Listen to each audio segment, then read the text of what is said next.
সামনে কিছু পাচ্ছি যাতে করে তোমরা আরও বেশি মেনশন করতে পারো, বেশি শেয়ার করতে পারো। সো দেখতেই পাচ্ছ বাংলাদেশের 1 নাম্বার নার্সিং কোর্স, এবং এইখানে শুধুমাত্র বাংলাদেশের 1 নাম্বার নার্সিং কোর্স বলার জন্য এই যে আমাদের ছবিগুলো আছে এগুলোই যথেষ্ট আমি মনে করি না। এর সাথে আরও একটা নতুন কথা আমি যুক্ত করতে চাই, সেটা হচ্ছে বর্তমান বাংলাদেশে অনলাইন প্ল্যাটফর্মে বা যে কোনোভাবে বর্তমান পর্যন্ত অর্থাৎ 23-24 শিক্ষাবর্ষে সর্বোচ্চ সংখ্যক ভর্তি নিয়ে বি ব্রেইনার কিন্তু সবার টপে আছে। এবং এরকম অনেকগুলো জিনিসই তোমরা আমাদের পেজে মাঝে মাঝেই শেয়ার করতে দেখো, খুব কম সংখ্যক, বাট আমরা কিন্তু হচ্ছে নিত্য নতুনই তোমাদের আপডেট রাখি, যাতে করে হচ্ছে তোমরা আমাদের কেন ভরসা করবা, কেন আমাদের সাথে যুক্ত হবা, এটা কিন্তু তোমরা নিশ্চিন্ত হতে পারো। এবং এরই একটা অংশ হিসাবে আমাদের এই ফ্রি ক্লাস, আমাদের ডেডিকেশন তোমাদের সাথে শো করার। তো এই হচ্ছে আমাদের নার্সিং কোর্সের শিক্ষকবৃন্দ, এবং এই হচ্ছে আমাদের যারা চান্স পেয়েছে, এবং আশা করি সামনের বছর এখানে বর্তমানে যুক্ত আছে 82 জন, এবং এটার সাথে আরও যারা পরবর্তীতে দেখবে তারা সবাই যুক্ত হয়ে যাবে। আমি যতদূর জানি অনেকগুলো সিট আছে নার্সিংয়ে, এবং প্রত্যেকেই যারা হচ্ছে আমাদের ক্লাস করতেছে বা যারা যুক্ত আছে আশা করি কেউ নিরাশ হবে না। আচ্ছা ঠিক আছে, সো আমরা হচ্ছে সামনে আগাই। আচ্ছা, তো প্রথম যে প্রশ্নটা আসছে সেই প্রশ্নটা ছিল, বা সেই প্রশ্নটা হচ্ছে যে সংক্রামক পদার্থের বিরুদ্ধে প্রতিরোধ সৃষ্টি করে কোনটি। নিশ্চয়ই বুঝতে পারতেছো এটা কিন্তু ল্যাবরেটরি নিরাপদ ব্যবহার অধ্যায় থেকে একটা প্রশ্ন। সো সংক্রামক পদার্থ, হ্যাঁ, সো আমরা জানি আমাদের যেই ল্যাবরেটরি নিরাপদ ব্যবহার, এখানে কিন্তু বেশ কিছু প্রশ্ন দেয়া আছে। সো সরি, বেশ কিছু তোমার হলুদ বেশ কিছু আমাদের গ্লাভসের কথা বলা আছে, অর্থাৎ এখানে এমসিকিউগুলো ক্রিয়েট করা বা এমসিকিউগুলো স্যারদের সৃষ্টি করা কিন্তু হচ্ছে খুব একটা বেশি কঠিন না। সো এরকম ক্লোজ যে এমসিকিউগুলো আছে, এই ক্লোজ এমসিকিউগুলোর থেকেই একটা এমসিকিউ হচ্ছে যে সংক্রামক পদার্থের বিরুদ্ধে, সংক্রামক নিশ্চয়ই বুঝতে পারতেছো এটা সংক্রামিত করে, এরকম পদার্থের বিরুদ্ধে প্রতিরোধ সৃষ্টি করতে পারে কোন ধরনের গ্লাভস, ঠিক আছে। সো এখানে 4 ধরনের গ্লাভসের নাম বলা আছে, এবং 4 ধরনের গ্লাভসই কিন্তু আমাদের ল্যাবরেটরিতে ব্যবহার হয়, এবং 4 ধরনের ভিন্ন ভিন্ন ব্যবহার আছে, ঠিক আছে। সো এই ব্যবহার কোনটি এটা বলা আছে। সো দেখো নিওপ্রিন গ্লাসের কথা বলা আছে, জিটেক্স গ্লাভসের কথা বলা আছে, ল্যাটেক্স, ভিনাইল গ্লাভস এগুলোর কথা বলা আছে। এখন এই এমসিকিউগুলোর ক্ষেত্রে দেখা যায় কি কনফিউশন ক্রিয়েট হয় যে কোনটার ক্ষেত্রে কোনটা কি, কোনটার ক্ষেত্রে কোনটা কি, এবং এটা যেহেতু বইয়ে দেয়া আছে এবং বইয়ে একটা ভাস্ট পরিমাণে দেয়া আছে, সো এই জায়গাটাতেই কিন্তু আমাদের বি ব্রেইনার নার্সিং কোর্সের একটা অনন্য বৈশিষ্ট্য, একটা অনন্য ক্ষেত্র। সেই জায়গাটা যদি তোমাদের আমি দেখাতে চাই, সেটা হচ্ছে তোমরা যারা হচ্ছে অলরেডি ভর্তি হয়ে গিয়েছো এবং ভর্তি হবা সবাই কিন্তু জিনিসটা পাবা। সো যেহেতু এটা আমি ক্রিয়েট করছি, তো তোমাদের দেখাতে চাই। দেখো এরকম করে আমরা একদম সুন্দর মতো, অর্থাৎ এই অংশটুকু, অর্থাৎ এমসিকিউ এখান থেকে আসতেছে, এই অংশটুকু নিয়েই আমাদের এই অংশ, মানে এই যে আমাদের লাস্ট নাইট রিভিশন টপিক বলো কিংবা হচ্ছে লাস্ট ইয়ার প্রশ্ন অ্যানালাইসিস বলো, যেটাই বলো না কেন, সেটা কিন্তু আমরা এরকম করে করে রাখছি। সো যারা ভর্তি হবা যত দ্রুত, এটা কিন্তু গতবারের যে সংস্করণটা ছিল আমাদের অল ইন ওয়ান, এইটার থেকেও আরও বেটার ভার্সন। অর্থাৎ এরকম ধরনের প্রশ্ন, অর্থাৎ যেগুলো তোমাদের কনফিউশন সৃষ্টি করে, এরকম প্রশ্নগুলো সলভ করার জন্য এরকম আমরা দিয়ে রাখছি। সো দেখো আমি কিন্তু এটা এটা এটা দেখে সলভ করবো, হ্যাঁ। সো যখন আমরা এটা পড়বো তখন দেখবো যে আমাদের নাইট্রাল গ্লাভস কী করে। নাইট্রাল গ্লাভসের কথা নাই এখানে, এটা হচ্ছে নিওপ্রিন গ্লাভস। এটা হচ্ছে পলিক্লোরোপ্রিন দিয়ে তৈরি, হ্যাঁ। সো এটা হচ্ছে আমাদের জাস্ট একটা গ্লাভসের ধরন, নিওপ্রিন গ্লাভস। এরপরে আছে জিটেক্স গ্লাভস। জিটেক্স গ্লাভস কী করে বলো তো, এটা হচ্ছে তাপরোধক এবং অ্যাসবেস্টাস গ্লাভস, এটার বিকল্প রূপে ব্যবহৃত, অর্থাৎ এটা হচ্ছে তাপরোধক। জিটেক্স গ্লাভ যেটা আছে এটা হচ্ছে তাপরোধক, হ্যাঁ, এটা হচ্ছে তাপরোধক, ঠিক আছে। এটা কিন্তু আমি এখান থেকে দেখে জানতে পারলাম, কারণ হচ্ছে এটা একদম সুন্দর মতো প্রত্যেকটা সাজায় দেওয়া। তারপরে দেখো, তারপরে যেটা আছে ল্যাটেক্স গ্লাভ। এই যে ল্যাটেক্স গ্লাভসের ক্ষেত্রে এটা সংক্রামক পদার্থের বিরুদ্ধে প্রতিরোধ সৃষ্টি করে, তাহলে এটা কিন্তু সঠিক উত্তর, হ্যাঁ, এটা কিন্তু সঠিক উত্তর। সো তুমি যখন এরকম, আমি এটা এরকম করে কেন সলভ করলাম, কারণ হচ্ছে তুমি যখন এরকম পুরো অধ্যায়টা এরকম একবার করে পড়বা, এরকম একদম সম্পূর্ণ অধ্যায়টা জাস্ট যতটুকু এমসিকিউ আছে অতটুকু দেয়া। সো এটা যখন পড়বা, এরকম এমসিকিউ যখন আসবে তোমার কাছে কোনো ব্যাপারই হবে না, তুমি জাস্ট চোখ বন্ধ করবা, ভাইয়েরা তো এরকম সে করে সাজাই দিছে, এটার পরে এটা, তার মানে যেহেতু 3 নম্বরে 4 নম্বরে আইসা যেহেতু আমাদের ল্যাটেক্স গ্লাভস, তার মানে হচ্ছে 4 নম্বর, এটা হচ্ছে সঠিক উত্তর। ডান, ঠিক আছে। তার মানে হচ্ছে অ্যাডমিশনের ক্ষেত্রে বা এরকম অ্যাডমিশন পড়ার ক্ষেত্রে যেই জিনিসটা তোমাদের সব থেকে বেশি দরকার, ওই জিনিসটাই কিন্তু আমাদের কোর্স এবং কোর্সের বইয়ে ইনক্লুডেড। এবং ভিনাইল গ্লাভসটা একটু দেখে রাখি, এটা হচ্ছে যে পিভিসি দিয়ে তৈরি, হ্যাঁ, এটা হচ্ছে পিভিসি দিয়ে তৈরি। এই জাস্ট এতটুকু অংশই হচ্ছে আমাদের এই এমসিকিউটা সলভ করার জন্য যথেষ্ট, ঠিক আছে। আমি নিশ্চয়ই বুঝাতে পারছি তোমাদেরকে। আচ্ছা ঠিক আছে, হ্যাঁ, সবাই হচ্ছে ল্যাটেক্স। আচ্ছা ভিডিওটা মানে কোনো প্রবলেম আছে?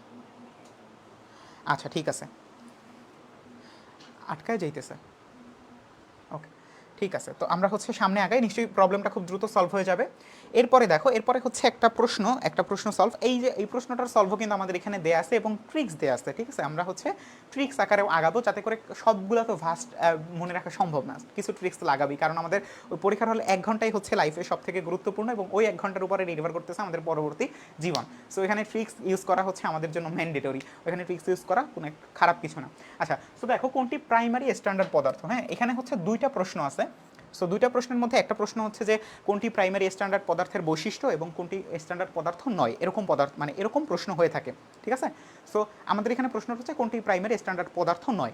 প্রাইমারি স্ট্যান্ডার্ড পদার্থের যে বৈশিষ্ট্যগুলো, 4টা বৈশিষ্ট্য আছে, যদি কেউ জানো বা যদি কেউ পারো লেখা ফেলো, সমস্যা কি, আমি হচ্ছে ততক্ষণ এমসিকিউটা সলভ করে ফেলি, ঠিক আছে। যদি কেউ প্রাইমারি স্ট্যান্ডার্ড পদার্থের যেই বৈশিষ্ট্যগুলো আছে, খুব সহজ বৈশিষ্ট্য, এবং এই বৈশিষ্ট্যগুলো থেকেও কিন্তু প্রশ্ন আসে, এবং প্রশ্ন এখানে বেশ কয়েক প্রকারের হতে পারে। একটা হচ্ছে প্রাইমারি স্ট্যান্ডার্ড পদার্থের বৈশিষ্ট্য নয় কোনটি, কোনটি প্রাইমারি স্ট্যান্ডার্ড পদার্থের বৈশিষ্ট্য, কোনটি সেকেন্ডারি স্ট্যান্ডার্ড পদার্থের বৈশিষ্ট্য, এরকম অনেক প্রশ্ন হতে পারে। সো একটা যদি জানো একটা বৈশিষ্ট্য মানে প্রাইমারি স্ট্যান্ডার্ড পদার্থের বৈশিষ্ট্য, তাহলে তুমি হচ্ছে সেকেন্ডারি স্ট্যান্ডার্ড পদার্থের বৈশিষ্ট্য এমনিতেই মুখস্থ থাকবে, ঠিক আছে। ঠিক আছে, সো এখানে কিন্তু তাসনিম মুস্তারি যেটা বলছে যে কার্বন থাকলে স্ট্যান্ডার্ড, অর্থাৎ সে কিন্তু আগেই ট্রিক্সটা বলে দিয়েছে। সো হ্যাঁ, এটাই কিন্তু আমাদের বইয়েও লেখা আছে। তাসনিম মুস্তারি আমাদের হচ্ছে কোর্সের স্টুডেন্ট নিশ্চয়ই। আচ্ছা, সো প্রাইমারি স্ট্যান্ডার্ড পদার্থের ক্ষেত্রে দেখো কি বলছে, কোনটি আমরা হচ্ছে এটা জাস্ট ট্রিক্স দিয়ে মনে রাখবো, যে যদি কার্বন থাকে, হ্যাঁ যদি কার্বন বা সি এই ওয়ার্ডটা এই বর্ণটা থাকে, তাহলেই সে হচ্ছে একটা প্রাইমারি স্ট্যান্ডার্ড পদার্থ, সে কি একটা প্রাইমারি স্ট্যান্ডার্ড পদার্থ। সো প্রথম যেটা আছে সোডিয়াম কার্বনেট, এটার মধ্যেও হচ্ছে আমাদের সি আছে, তার মানে এটা প্রাইমারি স্ট্যান্ডার্ড পদার্থ। আমাদের সোডিয়াম Na2C2O4 এটার ক্ষেত্রেও আছে, তার মানে এটাও হচ্ছে আমাদের একটা প্রাইমারি স্ট্যান্ডার্ড পদার্থ। আবার হচ্ছে এটার সাথে আমি পানিটা দেই নাই, ওকে। তারপরে হচ্ছে আমাদের পটাশিয়াম ডাইক্রোমেটের ক্ষেত্রেও দেখো কি সি আছে, কার্বন থাকতে হবে এমন না, সি আছে। তো সি থাকার কারণে এটা কিন্তু একটা প্রাইমারি স্ট্যান্ডার্ড পদার্থ, ঠিক আছে। এবং সবার শেষে যেটা আছে সেটা হচ্ছে পটাশিয়াম পারম্যাঙ্গানেট, এটার ক্ষেত্রে কিন্তু আমাদের কি কোনো প্রকার সি নাই, এবং সি না থাকার কারণে আমাদের ট্রিক্স অনুযায়ী এটা হচ্ছে একটা প্রাইমারি স্ট্যান্ডার্ড পদার্থ নয়, বরং সেকেন্ডারি স্ট্যান্ডার্ড পদার্থ। সো আমি কি বুঝাইতে পারছি ব্যাপারটা? হ্যাঁ, একটা ব্যতিক্রম আছে, সেটা হচ্ছে হাইড্রোজেন ক্লোরাইড, ঠিক আছে। একটা ব্যতিক্রম আছে, সেটা হচ্ছে হাইড্রোজেন ক্লোরাইড। এইটা বাদে বাকি যারা আছে সবাই হচ্ছে আমাদের প্রাইমারি স্ট্যান্ডার্ড পদার্থ, যদি সি ওয়ার্ডটা থাকে। আচ্ছা ঠিক আছে, এখানে আরিয়া সুলতানা আপু যেটা বলছে সেটা হচ্ছে যে বিশুদ্ধ, অক্সিজেনের সাথে বিক্রিয়া করে না, নিক্তির ক্ষয় করে না, রাইট। এটাই হচ্ছে আমাদের প্রাইমারি স্ট্যান্ডার্ড পদার্থের বৈশিষ্ট্য। এবং আরেকটা আছে না, সেটা হচ্ছে মোলার ঘনমাত্রার একটা আছে না, ওইটাও একটু লিখে দাও। হ্যাঁ ঠিক আছে, মোলার ঘনমাত্রা যেটা আছে ওইটাও লিখে দাও। সো এই যে কয়টা যখনই থাকবে, এই কয়টার বাইরে যেগুলো আছে সেগুলো প্রাইমারি স্ট্যান্ডার্ড পদার্থের বৈশিষ্ট্য নয়। সো এরকম প্রশ্ন আসলেও কিন্তু আই গেস তোমরা পারবা, ঠিক আছে। বিশুদ্ধ, অক্সিজেনের সাথে বিক্রিয়া করে না, বাতাসের সাথে বিক্রিয়া করে না, নিক্তির ক্ষয় করে না, এবং আরেকটা হচ্ছে মোলার ঘনমাত্রা আর কি, মোলার ঘনমাত্রা সৃষ্টি করে, মানে মোলার ঘনমাত্রা এটা দিয়ে এটার সাপেক্ষে আমরা মোলার ঘনমাত্রা ক্রিয়েট করি। সো এই হচ্ছে আমাদের, আচ্ছা হলুদ চেঞ্জ করবো, আচ্ছা ঠিক আছে। সো এই হচ্ছে আমাদের বিষয়। তো এটার অ্যান্সারটা কি হলো? এটার অ্যান্সারটা হলো পটাশিয়াম পারম্যাঙ্গানেট। ক্লিয়ার? লাল থাকলে আই হোপ তোমরা দেখতে পাবা। ওকে ঠিক আছে। হ্যাঁ, এটা ডিপ্লোমাদেরও লাগবে, ডিপ্লোমাদেরও হচ্ছে তোমার এটা ডিপ্লোমাদেরও লাগবে, ভাই যেটা বললো এটা হচ্ছে ডিপ্লোমাদেরও প্রয়োজন আছে। সো করে ফেলো, সমস্যা নেই। এটা হচ্ছে যে একসাথে তুমি অনেকগুলা পেয়ে গেলা, সো তোমার জন্য সুবিধা হবে। ওকে ডান। তাহলে আমরা 2 নম্বর এমসিকিউটা করলাম। তারপরে যে জিনিসটা দেখো, আচ্ছা এটা গাছ হচ্ছে গাঢ় হবে এটা, হ্যাঁ দেখো বলছে কোনটি বিপজ্জনক বিজারক পদার্থ, হ্যাঁ কোনটি বিপজ্জনক বিজারক পদার্থ, ঠিক আছে, বিপজ্জনক বিজারক পদার্থ। এই জিনিসগুলোও কিন্তু আমাদের যে বইটা আছে এই বইতে, বা একটা অংশ হচ্ছে আমাদের বইয়ের বৈশিষ্ট্যটা বুঝো, হ্যাঁ একটা অংশ হচ্ছে তোমার এমসিকিউ সলভ, একটা অংশ হচ্ছে তোমার যে আমাদের বইয়ের একটা ফার্স্ট অংশ, যেই অংশটা আমরা সংক্ষিপ্ত করে দিয়েছি। অর্থাৎ আমাদের এখানে বিপজ্জনক বিজারক পদার্থ হতে পারে, বিপজ্জনক ক্ষয়কারী পদার্থ হতে পারে, যে কোনো কিছু হতে পারে। তো এগুলো হচ্ছে আলাদা আলাদা করে দেওয়া। আচ্ছা একটু স্লো বলবো, আচ্ছা ঠিক আছে সরি। সো এখানে আলাদা আলাদা করে দেওয়া বিপজ্জনক বিজারক পদার্থ, বিপজ্জনক ক্ষয়কারী পদার্থ, এগুলোকে সব এক করে আমরা এক জায়গায় নিয়ে আসছি, যাতে করে তুমি হচ্ছে একবার জাস্ট দেখা যাবা যে এই কয়টা হচ্ছে আমাদের বিপজ্জনক বিজারক পদার্থ, এই কয়টা হচ্ছে আমাদের বিপজ্জনক ক্ষয়কারী পদার্থ। ডান, আমার পড়া কিন্তু শেষ। সো তুমি যখনই এই জিনিসটা পড়ে ফেলবা, একবারে যখন পড়ে ফেলবা, একদম গোছানো থাকবে তোমার সামনে, তখন তুমি কিন্তু এই প্রশ্নগুলো সলভ করা তোমার কাছে কোনো বিষয় না। সো দেখো যেমন বলছে কোনটি কোনটি বিপজ্জনক বিজারক পদার্থ, সোডিয়াম হাইড্রাইড এটা একটা বিজারক পদার্থ, লিথিয়াম অ্যালুমিনিয়াম হাইড্রাইড এটা একটা বিজারক পদার্থ। কারণ হচ্ছে কি এদের মধ্যে কি দেখো ধাতু আছে না, এই যে দেখো ধাতু আছে, ধাতু থাকার কারণে এরা কি, ধাতু থাকার কারণে এই যে সোডিয়াম ধাতু আছে, আবার এখানে লিথিয়াম অ্যালুমিনিয়াম ধাতু আছে, আবার এখানে দেখো ডি নাম্বার যেটা আছে সোডিয়াম এটাও কি একটা ধাতু আছে। সো এর এর কারণে এটা তো প্রথমত বিপদ মানে বিচারক পদার্থ, কিন্তু এটা হচ্ছে একটা বিপজ্জনক বিচারক পদার্থ। তো বাকি আছে কে, বাকি আছে আমাদের গাঢ় সালফিউরিক অ্যাসিড, গাঢ় সালফিউরিক অ্যাসিড। সো গাঢ় সালফিউরিক অ্যাসিড হচ্ছে এখানে দেখাই যাইতেছে এটা বিচারক পদার্থ হওয়া সম্ভব না, কারণ হচ্ছে এটার মধ্যে কি আছে, এটার মধ্যে কোনো ধাতু নাই। ধাতু না থাকার কারণে এটা হচ্ছে প্রথমত একটা ট্রিক্স যে এটার মধ্যে যেহেতু ধাতু নাই তার মানে এটা হচ্ছে আমাদের একটা অ্যান্সার হইতে পারে। আর দ্বিতীয়ত হচ্ছে যে এই তিনটার মধ্যে যেহেতু ধাতু আছে তার মানে এরা হচ্ছে বিজারক পদার্থ এবং স্বাভাবিকভাবে বিপজ্জনক বিজারক পদার্থই হবে। এবং এইটা কি, এটা হচ্ছে একটা গাঢ় যেহেতু আছে না, গাঢ় থাকার কারণে এটা হচ্ছে একটা ক্ষয়কারী পদার্থ। এটা কি একটা ক্ষয়কারী, বিপজ্জনক ক্ষয়কারী পদার্থ। ঠিক আছে, তাহলে এই হচ্ছে বিষয়। তো বুঝতে পারলা যে প্রশ্নগুলো হচ্ছে কিভাবে সলভ করতে হয়। হয় তুমি প্রশ্নের অ্যান্সার ডিরেক্ট জানতে হবে, অথবা প্রশ্ন হচ্ছে এরকম করে অপশন সিলেক্ট করে বাছাই করে তারপরে অ্যান্সার দাগাতে হবে। ঠিক আছে, ওকে ডান। তারপরে 4 নম্বরটা দেখো যে তরল জারক কোনটি, তরল জারক নিচের কোনটি। হ্যাঁ, মানে হচ্ছে একটা জারক পদার্থ তোমাকে এখান থেকে আইডেন্টিফাই করতে হবে যেটা হচ্ছে তরল, যেটা কি তরল। তো দেখো এখানে কে কে আছে, প্রথমে আছে নাইট্রেট, নাইট্রেট একটা লবণ, তারপরে হচ্ছে তোমার আয়োডিন, আয়োডিন একটা লবণ, এবং হচ্ছে ক্লোরিন, তারপরে আছে হচ্ছে কি আছে হাইড্রোজেন পারঅক্সাইড বা H2O2। সো এর মধ্যে কে হচ্ছে আমাদের জারক, এটা আমাদেরকে আইডেন্টিফাই করতে হবে। সো এখানে দেখো নাইট্রেট লবণ, আয়োডিন লবণ এরা কিন্তু তরল না, এরা কি কঠিন। হ্যাঁ, এরা কি কঠিন, এটা বোঝাই যাইতেছে, এটা যেহেতু একটা লবণ তার মানে হচ্ছে এটা কি হবে, একটা কঠিন হবে। হ্যাঁ, আয়োডিন একটা কঠিন হবে। ক্লোরিন কি হবে, ক্লোরিন দেখা মাত্রই বোঝা যাইতেছে একটা একটা গ্যাস হবে, এটা কি একটা গ্যাস হবে মানে গ্যাসীয় জারক। বাট H2O2 এটা কি হবে, এটা হবে আমাদের, এটা কি হবে, এটা হবে আমাদের তরল জারক। ঠিক আছে, এইটা একটা তরল জারক H2O2 আর হচ্ছে ব্রোমিন। হ্যাঁ, এটা H2 আর ব্রোমিন। এটা কি মিউট করা যায়, মিউট করো তো।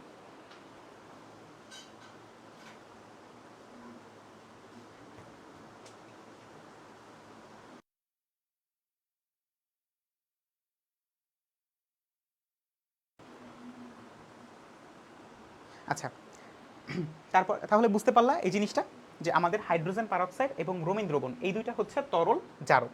ঠিক আছে, কেন জারক এটা নিশ্চয়ই সবাই বুঝতে পারতেছো। এবং এরপরে যেই প্রশ্নটা হয় সেটা হচ্ছে যে তরল জারক কোনটি, কিংবা গ্যাসীয় জারক কোনটি, কিংবা কঠিন জারক কোনটি, এই জিনিসগুলোও কিন্তু আমাদের বইতে খুব ভালো করে দেয়া আছে। একটা জিনিস আমি যেটা হচ্ছে মানে আমিও তো এই ব্যাপারগুলো পড়ে আসছি।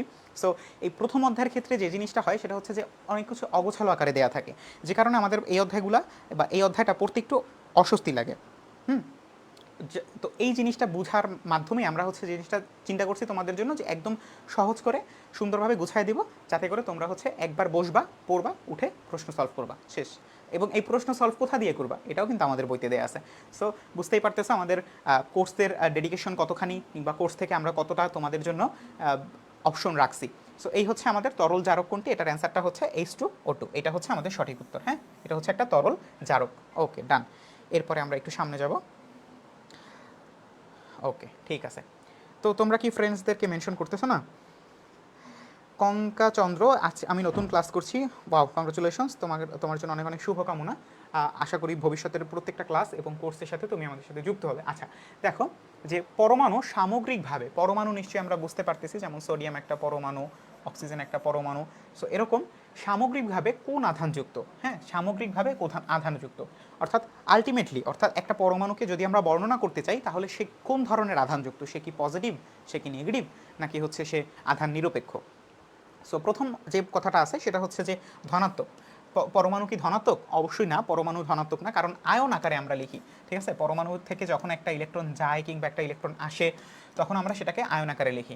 সামগ্রিকভাবে কিন্তু পরমাণু আমাদের আয়ন আকারে থাকে না, অর্থাৎ না ঋণাত্মক থাকতেছে, না না ধনাত্মক থাকতেছে, না ঋণাত্মক থাকতেছে, না এ আধানযুক্ত থাকতেছে।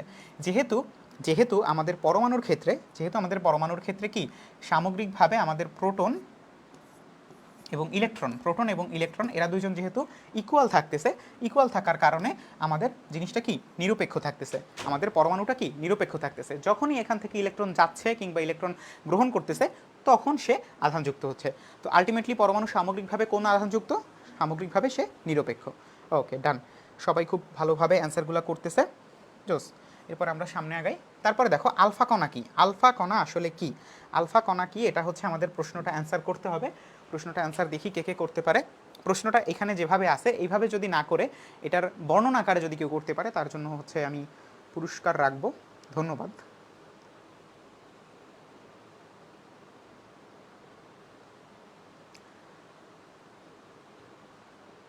হ্যাঁ, শুধু সি না, এরকম করে বলবা, মানে এখানে যেটা লেখা আছে যেটা সঠিক উত্তর সেটাকে যদি হচ্ছে অনেক সময় দেখা যায় কি যে শুধু এভাবে রাখে না, এই প্রশ্নটার অ্যান্সারটা এভাবে রাখে না, এটাকে আরেকটু মডিফাই করে দেয়, সেটা যদি একটু বলতে পারো কেউ।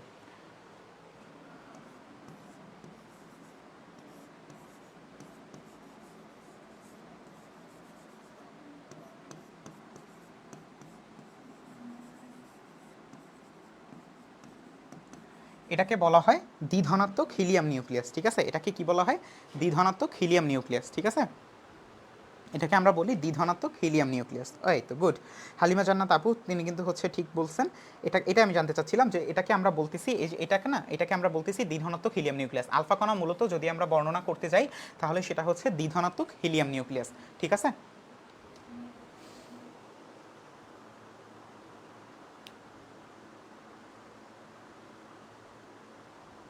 ওকে, ডান। তারপরে দেখো পরবর্তীটাতে যদি আমরা যাই, দেখো যে নিউক্লিয়াসে কেন্দ্রীভূত ভর সম্পর্কে, হ্যাঁ, আমার এখন আর কোর্সে অ্যাডমিট হওয়ার, তুমি হচ্ছে আমাদের আমাদের পেজে নক দিয়ে রাখো, হ্যাঁ, তাহলে তোমার সাথে হচ্ছে তখন সেখান থেকে কথা বলতে পারবে, তারপরে হচ্ছে সেখানে আরেকটু ডিপলি তোমার অ্যাডভাইস দিতে পারবে, হ্যাঁ, ঠিক আছে? আচ্ছা, সো সবাই কিন্তু এখন বলতেছে যে দ্বিধনাত্মক হিলিয়াম নিউক্লিয়াসকে হচ্ছে আলফা বলে, বা দ্বিধনাত্মক হিলিয়াম আয়নকে আলফা বলে। ওকে, ডান, ঠিক আছে। আচ্ছা, হ্যাঁ, এই যে তারিন আপু হচ্ছে ভালো বলছে যে হিলিয়াম পরমাণু থেকে দুইটা ইলেকট্রন সরিয়ে নিলে যেই পরমাণুটা থাকে বা যে আয়নটা থাকে সেটাকে আমরা বলতেছি আলফা কণা। আচ্ছা, ঠিক আছে, ওই প্রশ্নটার অ্যান্সার আমরা করে ফেলছি। নিউক্লিয়াসে কেন্দ্রীভূত ভর সম্পর্কে, হ্যাঁ, নিউক্লিয়াসে যে আমাদের একটা নিউক্লিয়াস থাকলে এই নিউক্লিয়াসের মধ্যেই যে সকল ভর কেন্দ্রীভূত, এই সম্পর্কে ধারণা দেয় কোন মডেল? এটা কি রাদারফোর্ড, বোর, হাইজেনবার্গ নাকি সমারফিল্ড?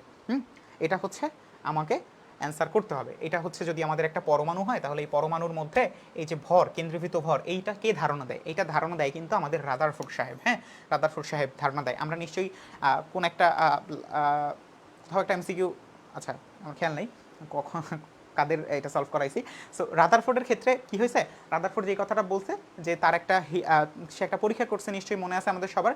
সেই পরীক্ষাটা করার মাধ্যমে সে কিন্তু বেশ কয়েকটা সিদ্ধান্তে পৌঁছেছে। তার মধ্যে একটা সিদ্ধান্ত ছিল যে তার এই যে নিউক্লিয়াস সে আবিষ্কার করছে বলতে সে ধরতে পারছে যে এই জিনিসটা হচ্ছে নিউক্লিয়াস, এবং এই নিউক্লিয়াসের মধ্যেই কিন্তু সকল ভর কেন্দ্রীভূত।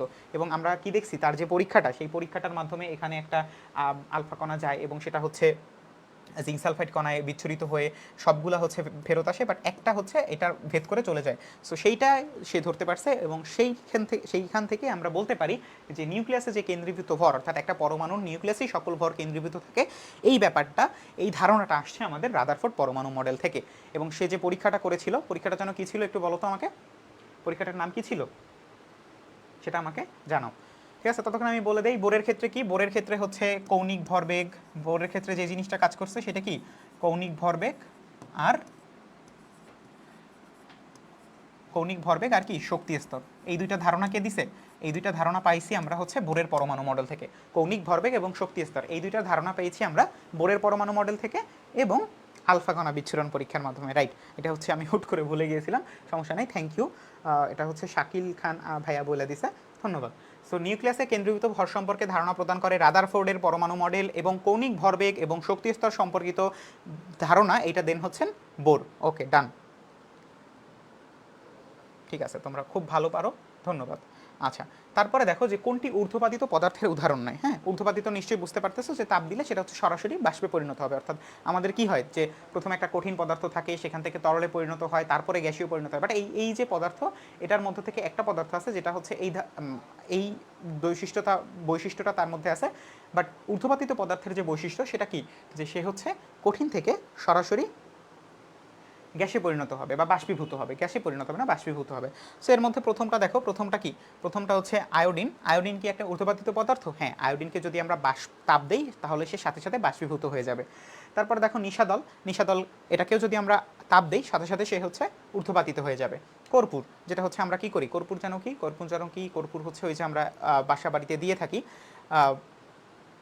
হ্যাঁ বাসা বাড়িতেই দিয়ে থাকি, সে তো বাসা বাড়িতে কোথায় দিয়ে থাকি, ওই তোমার হচ্ছে জামা কাপড়ের মধ্যে। এটার একটা বই বিজনেস মানে হচ্ছে যে নাম আছে আরেকটা, সে নামটা আমার আপাতত মনে পড়তেছে না, সেটা কি একটু বলো তো, আমাকে জানো। সো আয়োডিন, নিশাদল, কর্পূর তিনটাই কিন্তু হচ্ছে ঊর্ধ্বপাতিত পদার্থ। তাহলে উদাহরণ 9 কোনটি? আলকাত্রা। আলকাত্রাকে যদি আমরা তাপ দিই তাহলে আসলে কি হতে পারে আমি জানি না, তোমরা যদি কেউ জেনে থাকো আমাকে জানাও যে আলকাত্রাকে তাপ দিলে কি হতে পারে। এটা কি, এটা কিন্তু কঠিন না, এটা হচ্ছে তরল পদার্থ একটা, তো তরল কঠিনের মাঝখানে এটাকে তাপ দিলে আসলে দুনিয়াদারি অন্ধকার হয়ে যেতে পারে। সো আলকাত্রা হচ্ছে এটা সঠিক উত্তর। যে কোনটি ঊর্ধ্বপাতিত পদার্থ নয়, হ্যাঁ ন্যাপথলিন, হ্যাঁ ন্যাপথলিন, রাইট, ন্যাপথলিন।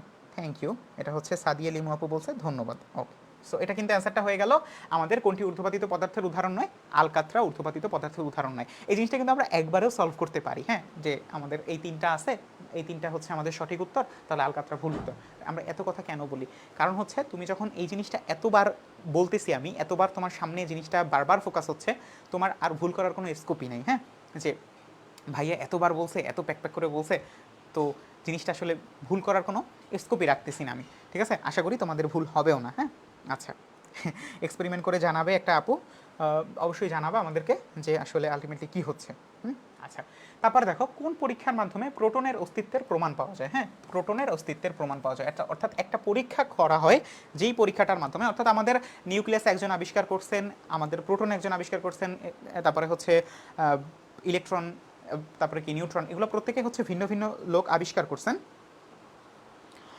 হ্যাঁ, সব মিলাই আপু, এটা হচ্ছে আলটিমেট, আমরা হচ্ছে যে প্রশ্ন সলভের একটা ট্রিক্স দেখাচ্ছি। হ্যাঁ, এটা যেহেতু কোর্সের বাইরের একটা একটা কি বলে এটাকে ক্লাস, তো এর জন্য আমরা হচ্ছে আলটিমেটলি পুরোটা মিলে তোমার হচ্ছে চেষ্টা করতেছি যাতে করে আমরা যে কীভাবে ট্রিক্স বা আমাদের কীভাবে ট্রিক্সগুলো খাটানো হবে আমাদের পরবর্তী কোর্সের যে ইটা থাকবে, অর্থাৎ কোর্সে কনসেপ্ট ক্লিয়ার করা হবে, পরবর্তীতে এমসিকিউ সলভ করা হবে এবং বই তো আছেই। আচ্ছা আচ্ছা, মারুফা আপু, সেও হচ্ছে প্রশ্ন অ্যান্সারগুলো দিয়ে থাকে, বাট আমি সামহাউ মিস করে গেছি। হ্যাঁ, ধন্যবাদ মারুফা আপু তোমাকে, তুমি প্রত্যেকটা অ্যান্সারই সঠিক করতেছো। আচ্ছা, হ্যাঁ অনেকেই হচ্ছে সবাই মিলে ভুল করতেছি, বাহ নাইস।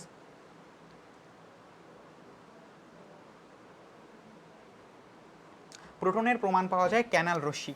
হ্যাঁ, ক্যানাল রশ্মি এর পরীক্ষার মাধ্যমে, এটা আলফা রশ্মি না, এটা হচ্ছে অনেকেই এই ভুলটা করবে, এর জন্যই হচ্ছে এমসিকিউটা দেয়া। এটার অ্যান্সারটা হচ্ছে ক্যানাল রশ্মি। ক্যাথোড রশ্মির মধ্যে ক্যাথোড রশ্মির মধ্যে ক্যাথোডের মধ্যে আমরা যখন একটা রশ্মি প্রেরণ করি, সেই রশ্মিটা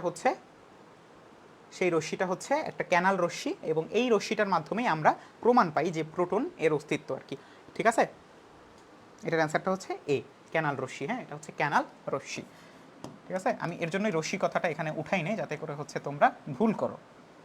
এটার অ্যান্সারটা হচ্ছে ক্যানাল রশ্মি। ঠিক আছে, ক্লিয়ার? তাহলে প্রোটনের প্রোটন দেখা মাত্রই আলফা রশ্মি কেউ আর বলবে? দেখি কে কে বলবে, কার কত বড় সাহস দেখি। ভুল করা যাবে না। হ্যাঁ, আলফা রশ্মি দেখা মাত্রই, আলফা রশ্মি দিয়ে আমরা হচ্ছে, আলফা রশ্মি তো তুমি মাত্রই বললা, আলফা রশ্মি দিয়ে হচ্ছে তুমি কি করছো, আলফা রশ্মি দিয়ে হচ্ছে নিউক্লিয়াসের অস্তিত্ব প্রমাণ করছো, তো প্রোটনের অস্তিত্ব তুমি এটা দিয়ে প্রমাণ করবা, একটা দিয়ে এতগুলো প্রমাণ করবা তুমি?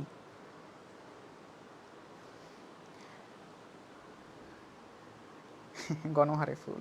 আচ্ছা ঠিক আছে, তার মানে কোন পরীক্ষার মাধ্যমে প্রোটনের অস্তিত্ব প্রমাণ পাওয়া যায়, এটা হচ্ছে ক্যানাল রশ্মি। হ্যাঁ, ওকে, ঠিক আছে। সো এরকম যদি আমরা ধরে ধরে প্রশ্ন যখন সলভ করাবো তোমাকে, এখানে তো জাস্ট অল্প একটা অধ্যায় থেকে 3-4টা করে পড়তেছি, বাট যখন এগুলো প্রত্যেকটা এমসিকিউ সলভ এরকম করে করাবো, তখন কিন্তু তুমি আসলে ভুল করার কোনো স্কোপই থাকবে না, তুমি ইচ্ছা করেও ভুল করতে পারবা না। ঠিক আছে, সো বুঝাইতে পারতেছি আমি জিনিসটা, যে আসলে কেন তুমি হচ্ছে তুমি নিজেও তো পড়তে পারো, বাট কেন তুমি কোর্সে ভর্তি হবা, বা কেন তুমি হচ্ছে কোনো একটা গাইডলাইনের সাথে যুক্ত হবা। হ্যাঁ, এইটাই হচ্ছে আমাদের, দেখতেই পাইতেছো যে তুমি এরকম করে তুমি তো পরীক্ষার হলে চলে আসবে, প্রোটনের প্রমাণ পাওয়া যায়, তুমি তো সুন্দর আলফা রশ্মি জায়গায় দেবা, ক্যানাল রশ্মি তুমি যেহেতু শুনোই না, তো ক্যানাল রশ্মি যেহেতু শুনি নাই, তো এটা তো হবেই না। বাট এরকম ফাঁকি ফুকুরে অনেক এমসিকিউ আছে যেগুলো তোমার হচ্ছে এখানে বইতে তোমার হচ্ছে ক্যাথোডের কথা আছে, বাট ক্যানালের কথা নাই, অথবা ক্যানালের কথা আছে ক্যাথোডের কথা নাই, বাট দুইটাই আমাদের জানতে হবে। ঠিক আছে, এবং এটা খুবই কমন একটা প্রশ্ন, খুবই কমন একটা প্রশ্ন। এটা তোমরা হচ্ছে অনেকেই ভুল করছো, দেখে খুব খারাপ লাগলো। এটা খুবই কমন একটা প্রশ্ন, জাস্ট রশ্মিটা দেয় নাই তার জন্যই অনেকে ভুল করছে। আবার হচ্ছে অনেকে জাস্ট আলফা রশ্মি দেখছে প্রোটনের সাথে কানেক্টেড, তার জন্য আলফা রশ্মি দেখাই দিছে। ওকে, ঠিক আছে। সবার স্বপ্ন পূরণ হোক বি ব্রেইনারের সাথে, বাহ খুব সুন্দর একটা কথা। ওকে, ডান। এরপরে হচ্ছে আমরা সামনে চলে যাই, নিশ্চয়ই বুঝতে পারছি। এরপরে দেখো খুবই সিম্পল একটা ছোটোবেলার প্রশ্ন, যে 37 17 ক্লোরিন এবং 40 20 ক্যালসিয়াম পরস্পরের কি? এটা আমি বলবো না, এটা দেখি এটা কে বলতে পারে। এটা হচ্ছে খুব দ্রুত,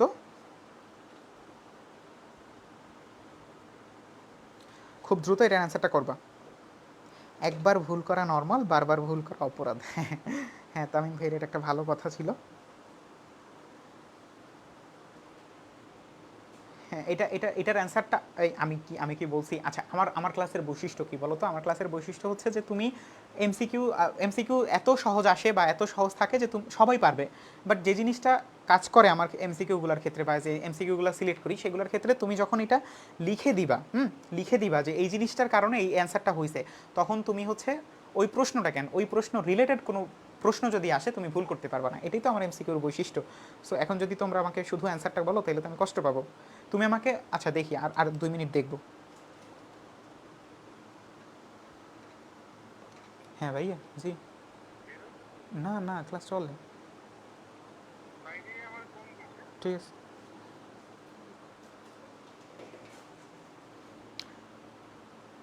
হ্যাঁ, সবাই গণহারে বলে দিতেছে আইসোটোন। পেট কোর্স হইলে সবগুলোরে পিটাইতাম।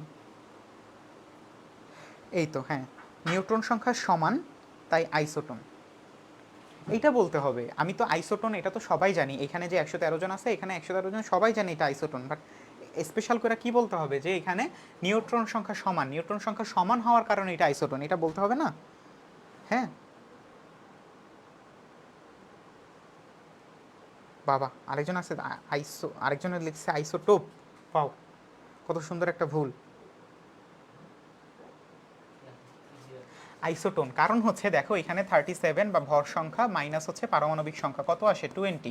আমরা জানি কি যে আমাদের এ বা হচ্ছে আমাদের যে ভর সংখ্যা মাইনাস জেড বা হচ্ছে আমাদের প্রোটন সংখ্যা, এই দুইটাকে যদি আমরা বিয়োগ করি তাহলে যেই আনটা পাবো সেটা হচ্ছে আমাদের নিউট্রন সংখ্যা। তাহলে এটার নিউট্রন সংখ্যা হচ্ছে 20, ক্যালসিয়ামের ক্ষেত্রে 40 মাইনাস 20, এটার নিউট্রন সংখ্যা হচ্ছে 20। সো দুইটার আমাদের নিউট্রন সংখ্যা যেহেতু সেম, দুইটা নিউট্রন সংখ্যা কি সেম, দুইটা নিউট্রন সংখ্যা সেম হওয়ার কারণে এটার অ্যান্সারটা হবে আমাদের আইসোটোন। ঠিক আছে, এই জিনিসটা বলতে হবে আমাকে যে দুইটা নিউট্রন সংখ্যা সেম, এ কারণে এটা আইসোটোন। শুধু অ্যান্সার কিন্তু গ্রহণযোগ্য না। হ্যাঁ, হ্যাঁ, এই যে যারা যারা সুন্দর করে বলতেছো তারা কিন্তু ঠিক বলতেছো, বাট যারা হচ্ছে শুধু আইসোটোন বলতেছো তারা কিন্তু গণহারে ওইরকম জাস্ট হচ্ছে এমসিকিউ সলভ করবা। বাট পরীক্ষার হলে গিয়া তুমি হচ্ছে একদম ভেবাচাকা খেয়ে যাবে, কি করতেছি, কি অ্যান্সার হবে। ঠিক আছে, হ্যাঁ সুন্দর ভুল হয়, বাট প্রথমবার, দ্বিতীয়বার কিন্তু আর এটা সুন্দর বলবো না। ওকে, ডান, ঠিক আছে। এরপরে দেখো চৌম্বকীয় কোয়ান্টাম সংখ্যা কি অরবিটালের নির্দেশ করে? চৌম্বকীয় কোয়ান্টাম সংখ্যা নিশ্চয়ই আমাদের মনে আছে এম, বা ম্যাগনেটিক কোয়ান্টাম সংখ্যা। ঠিক আছে, আমাদের যে কোয়ান্টাম সংখ্যাগুলো সেগুলো সবাই নিশ্চয়ই মনে আছে। এন বা প্রধান কোয়ান্টাম সংখ্যা, তারপরে হচ্ছে এল বা অ্যাজিমুথাল, বা যেটা হচ্ছে আমাদের ইসের এনের পরবর্তী উপশক্তি স্তরের জন্য যেটা কাজ করে, তারপরে হচ্ছে এম বা ম্যাগনেটিক, এবং সবার শেষে স্প্রিং। সো এই চারটা হচ্ছে আমাদের কি, এই চারটা হচ্ছে আমাদের কোয়ান্টাম সংখ্যার নাম। হ্যাঁ, ওকে, নিউট্রন সংখ্যা সমান, লাস্টে এন আছে, এটা থেকে বুঝবো টোন অর্থাৎ আইসোটোন। আচ্ছা, ঠিক আছে। হ্যাঁ, এই যে সারা জান্নাত সে কিন্তু লিখে দিছে যে নিউট্রন সমান হলে আইসোটোন, প্রোটন সমান হলে টোপ, আর ভর সমান হলে আইসোবার। সারা জান্নাত হচ্ছে আমাদের কোর্সের স্টুডেন্ট নিশ্চয়ই।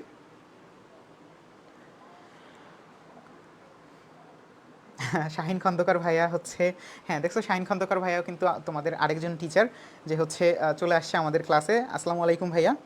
হ্যাঁ হ্যাঁ, অবশ্যই আপনার উত্তরটা সঠিক হিসাবেই গ্রহণ করলাম।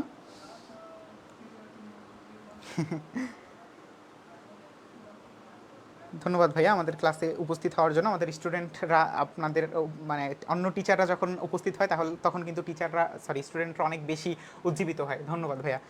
আচ্ছা, সো যে জিনিসটা আমি বলতেছিলাম যে চৌম্বকীয় কোয়ান্টাম সংখ্যা কি নির্দেশ করে বা অরবিটালের কি নির্দেশ করে, অর্থাৎ আমরা যে এই যে চারটা কোয়ান্টাম সংখ্যা দিয়ে মূলত অরবিটালের বিভিন্ন বিভিন্ন জিনিসপত্রই আমরা করি। সো এটার অ্যান্সারটা কী হবে আমাকে বলো। এখন এই অ্যান্সারটা কীভাবে বলবা? এই অ্যান্সারটা কিন্তু শুধু এম এর কথা বললে হবে না, চারটারই বলতে হবে। ঠিক আছে, কেউ দুইটা বলো, বাকি দুজন আরেক দুজন বলো। আচ্ছা, চীনা নামের কমেন্টই। আচ্ছা, সুমাইয়া সুমো আপু, সেও কিন্তু প্রত্যেকটা অ্যান্সার সঠিক দিতেছে, বাট একবারে সবার কথা বলতে গেলে তো সময় নষ্ট হবে। এটার জন্য আমরা আস্তে আস্তে আলাদা আলাদা বলবো। হ্যাঁ, স্রোতহীন নদী, সে তার স্রোত না থাকার কারণে তাকে আমি চিনতে পারিনি, বাট আপাতত দেখতেছি। আচ্ছা, ওয়ালাইকুম আসসালাম ভাইয়া, ধন্যবাদ আমার কমেন্ট পড়ার জন্য, ধন্যবাদ ভাইয়া উপস্থিত হওয়ার জন্য। আচ্ছা, সো এটা সবাই অ্যান্সার বলে দিছে দিক, বাট আমি যেটা জানতে চাচ্ছিলাম যে আমাদের এন এর ক্ষেত্রে কোনটা, এল এর ক্ষেত্রে কোনটা, এম এর ক্ষেত্রে কোনটা, এবং এস এর ক্ষেত্রেও অবশ্যই কোনটা। এটা যদি আমাকে একটু বলতা তাহলে কিন্তু ভালো লাগতো। হ্যাঁ, আচ্ছা, রচনা চৌধুরী, সেও কিন্তু পেইড ক্লাসের স্টুডেন্ট, এবং তারা কিন্তু এরকম ক্লাস আরও পাবে, তবুও তারা উপস্থিত হয়ে তোমাদের যে এঙ্গেজমেন্টটা বাড়াইছে, এটার জন্য তোমাদেরকে আলাদা করে ধন্যবাদ দিলাম। হ্যাঁ, রিমি আপু হচ্ছে কিন্তু একটু সেন্টি খেয়ে গেছে, কারণ হচ্ছে তাদের এমসি নামটা পড়া হয়নি। তো এরকম যখন আমরা হচ্ছে তোমাকে জিজ্ঞেস করব, সেই ফাঁকে তোমাদের নামগুলো অবশ্যই পড়বো। আচ্ছা, এন হচ্ছে আকার। রিমি আক্তার রিমি বলছে এন হচ্ছে আকার, এন বা প্রধান কোয়ান্টাম সংখ্যা যেটা আছে সেটা হচ্ছে আকার। ওকে, ডান, ঠিক আছে। অ্যাজিমুথাল এল, প্রধান এন, ঘূর্ণন হচ্ছে এস, ঠিক আছে। আচ্ছা, বাকিগুলোও হচ্ছে এরকম করেই। হ্যাঁ, চুম্বকীয় কোয়ান্টাম সংখ্যাকে এন দিয়ে প্রকাশ করা হয়, ঠিক আছে। ওকে, ডান, ঠিক আছে। তাহলে এই হচ্ছে আমাদের বিষয়, ঠিক আছে। সো নিশ্চয়ই এটা ভুল করবো না, এখান থেকে কিন্তু 4টা এমসিকিউ যে কোনো সময় হতে পারে। সো 4টা এমসিকিউ মিলাই ঝিলাই আমরা কিন্তু একটা এমসিকিউতে সলভ করে ফেললাম, ঠিক আছে। ওকে, ডান, ঠিক আছে। হ্যাঁ, সবাই কিন্তু এখন এখন সবাই হচ্ছে অ্যান্সারগুলো দিয়ে দিতেছে, এখন ভালো লাগতেছে, ঠিক আছে। এরপরে দেখো যে জিনিসটা আসছে সেটা হচ্ছে যে কোন নীতি অনুসারে আমরা একটা জানি যে আমাদের গুণগত রসায়নে বেশ কিছু নীতি ফলো করা হয়, বা ইলেকট্রন বিন্যাসের ক্ষেত্রে বেশ কিছু নীতি ফলো করা হয়।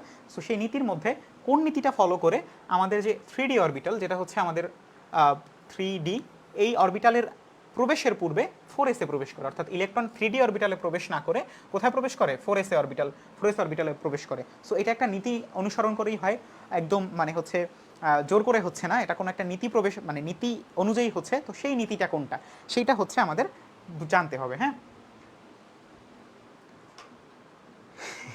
আচ্ছা, দোয়া জেবা আয়াত, সে বলছে শাহিন ভাইয়া পরে জয়েন করছে। আচ্ছা, শাহিন ভাই যেহেতু সম্মানিত মানুষ, তার জন্য তারটা আগে পড়তে হয়েছে। আচ্ছা, সো তোমার নামটাও পড়ে দিলাম, আউফবাউ। এই ছিমি মির্জা কিন্তু ভুল অ্যান্সার দিছে, হুন্ডের নীতি না, এটার অ্যান্সারটা হচ্ছে আউফবাউ। এখন আউফবাউ নীতিটা বলার আগে আমরা একটু দেখি যে হুন্ডের নীতিটা কি। হুন্ডের নীতিতে কি বলছে বলো তো? হুন্ডের হচ্ছে গুন্ডার মতো একটা নীতি।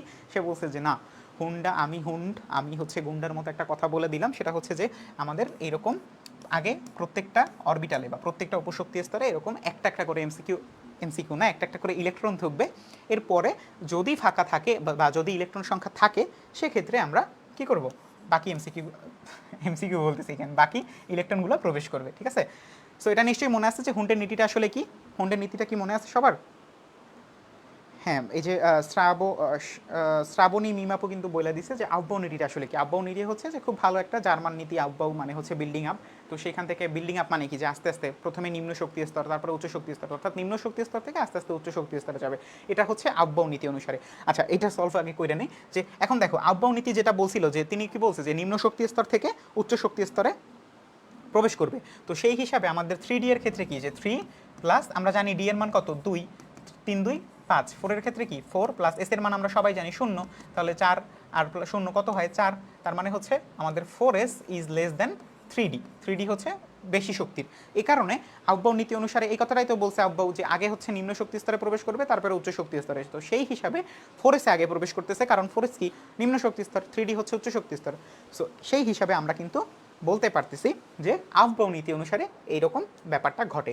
এবং হুন্ডের নীতির ক্ষেত্রে কিন্তু আমাদের হচ্ছে হুন্ডের নীতি একটা ভাইয়া হচ্ছে খুব ভালো করে বলছে, এই যে টক্সিক পারসন ভাইয়া বইলা দিছে যে সর্বোচ্চ বিজোড় সংখ্যক ইলেকট্রন থাকবে। হ্যাঁ, আমি যে কথাটা বিব্রত করে বলছি সেটাকে যদি আমরা বইয়ের ভাষায় বলি হুন্ডের নীতি অনুসারে, সেটা হচ্ছে যে সর্বোচ্চ সংখ্যক বিজোড় ইলেকট্রন থাকবে, ঠিক আছে। অর্থাৎ এরকম একটা একটা একটা এরকম করে, অর্থাৎ প্রথমে এরকম একটা একটা করে অরবিটাল পূর্ণ করবে, তারপরে যদি ইলেকট্রন থাকে সেক্ষেত্রে এরকম মানে জোড় সংখ্যকে বা যেগুলো আছে বাকি থাকবে সেগুলো পূর্ণ করবে, ঠিক আছে।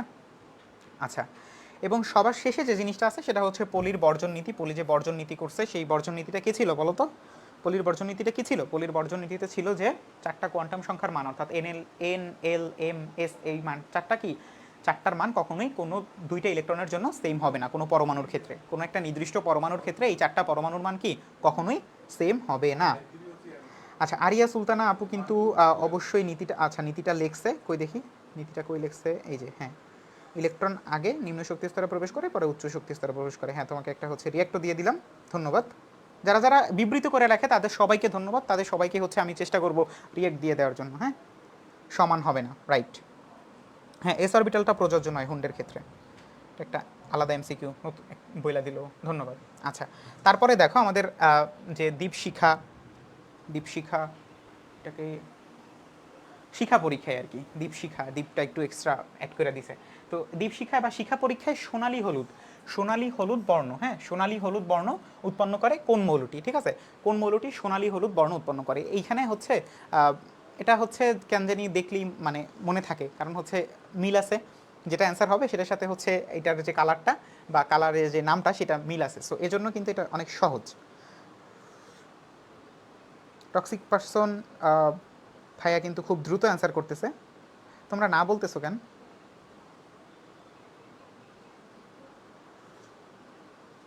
আচ্ছা, এনে তো সোডিয়াম।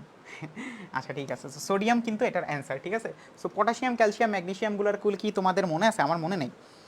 তোমরা কি আমাকে একটু বলতে পারবা এই যে পটাশিয়ামের কালারটা কি, ক্যালসিয়ামের কালারটা কি, ম্যাগনেসিয়ামের কালারটা কি?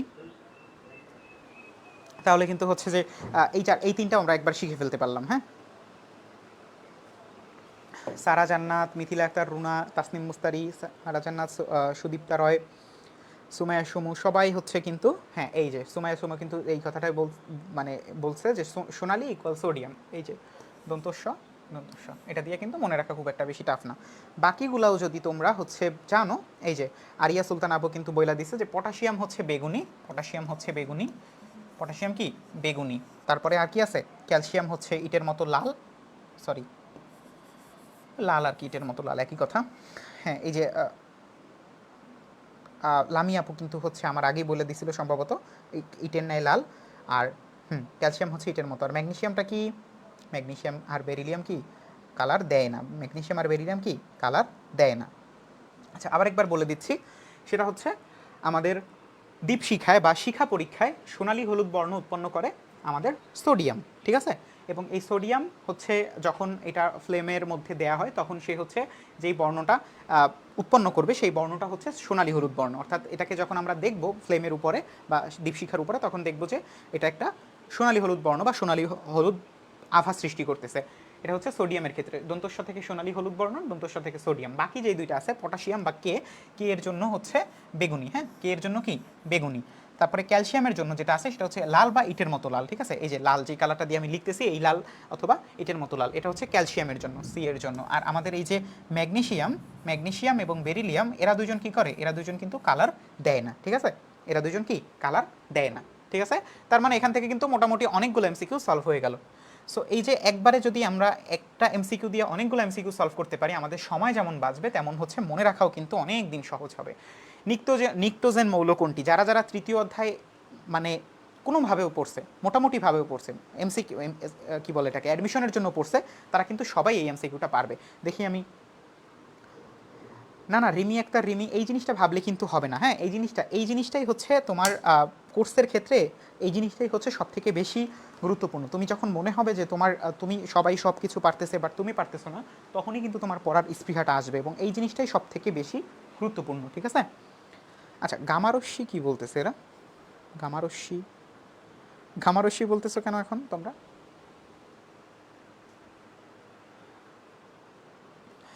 পারবো অবশ্যই ইনশাল্লাহ। আচ্ছা, সো এখানে নিক্টোজেন মৌল কোনটি সেটা কিন্তু আগে সবাই অ্যান্সারটা দেয়, তারপরে হচ্ছে আমার যে এটা আছে স্ট্র্যাটেজিটা আছে সেখানে তারপরে তারা যায়।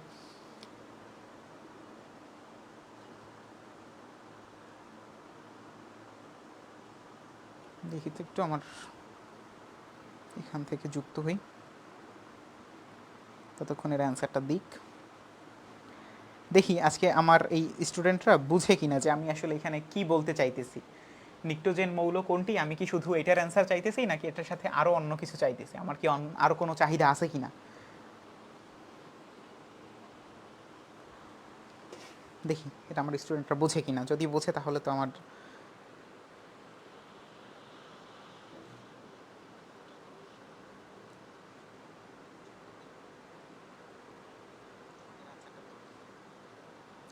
গামা বলতেছে কেন আমিও বুঝতেছি না।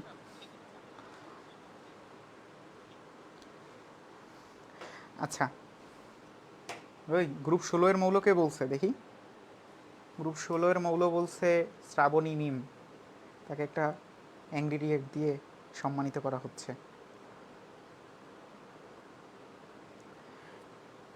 আচ্ছা ঠিক আছে, সো আমরা আর সময় ক্ষেপণ না করি। হ্যাঁ, নিক্টোজেন বা শ্বাসরোধকারী মৌল, হ্যাঁ নিক্টোজেন বা শ্বাসরোধকারী মৌল, এরা হচ্ছে আমাদের 15 নম্বর গ্রুপের। হ্যাঁ, এরা হচ্ছে কি 15 নম্বর গ্রুপের যে যারা মৌল তাদেরকে আমরা বলতেছি নিক্টোজেন, তাদেরকে আমরা কি বলতেছি 15 নাম্বার গ্রুপের যারা আছে তাদেরকে আমরা বলতেছি নিক্টোজেন বা শ্বাসরোধকারী মৌল। এখন 15 নম্বর গ্রুপের এটার মধ্যে তো অবশ্যই আমরা বুঝতে পারতেছি যে কপার হচ্ছে 15 নম্বর গ্রুপের মৌল, ঠিক না? না, এখানে খুব ভালোভাবেই বোঝা যাচ্ছে ফসফরাস বা 15 নাম্বার গ্রুপের মৌল হচ্ছে ফসফরাস বা 15 নম্বর পারমাণবিক সংখ্যা বিশিষ্ট ফসফরাস, ঠিক আছে? এখন এই জিনিসটা তো আমরা পাইলাম, এখন বাকিগুলা কি আমি বলবো নাকি তোমরাই বলবা? বাকি যেই তিনটা আছে এই তিনটার ভিন্ন নাম বা এই তিনটার গ্রুপটাকে কি বলা হয় এটা কে বলবে? আমার অনেক সাহস হয়ে গেল, তাহলে গামারস্যি বলে ফেলেছি ভাইয়া। না না সমস্যা নেই, ভুল তো করতেই হবে, প্রথমবার তো ভুল করতেই হবে। হ্যাঁ হ্যাঁ, তোমার কমেন্ট আসছে সুইটি খাতুন, তোমার কমেন্ট আসছে, সমস্যা নেই। আচ্ছা এখন হ্যাঁ বলো বলো, আমি হচ্ছে যে আনসারটা জানার জন্য অপেক্ষা করতেছি, তাড়াতাড়ি বলো। এই যে আরিয়া সুলতান আপু বুঝতে পারছে। হ্যাঁ, গ্রুপ 15 এর মৌল হচ্ছে নিক্টোজেন বা শ্বাসরোধকারী মৌল। গ্রুপ 16 এর মৌল মানে হচ্ছে এখানে 16 আছে কে, সালফার। সালফার হচ্ছে চ্যালকোজেন বা আকরিক উৎপন্নকারী, আকরিক, হ্যাঁ চ্যালকোজেন হচ্ছে আকরিক উৎপন্নকারী। এবং সবার শেষে 17 নম্বর যেটা আছে ক্লোরিন, এটা হচ্ছে কি হ্যালোজেন। হ্যালোজেন কারা? হ্যালোজেন হচ্ছে লবণ উৎপন্নকারী মৌল। হ্যালোজেন কি লবণ উৎপন্নকারী মৌল। এবং কপার এটা যে বলতে পারবে তার ক্ষেত্রে কি হবে, সে আমি বুঝতে পারবো যে হ্যাঁ সেই হচ্ছে পুরো বইটা খুব ভালো করে পড়ছে। কপারের ক্ষেত্রে আমরা এটাকে কি দিয়ে বর্ণনা করতে পারি কপারের জন্য?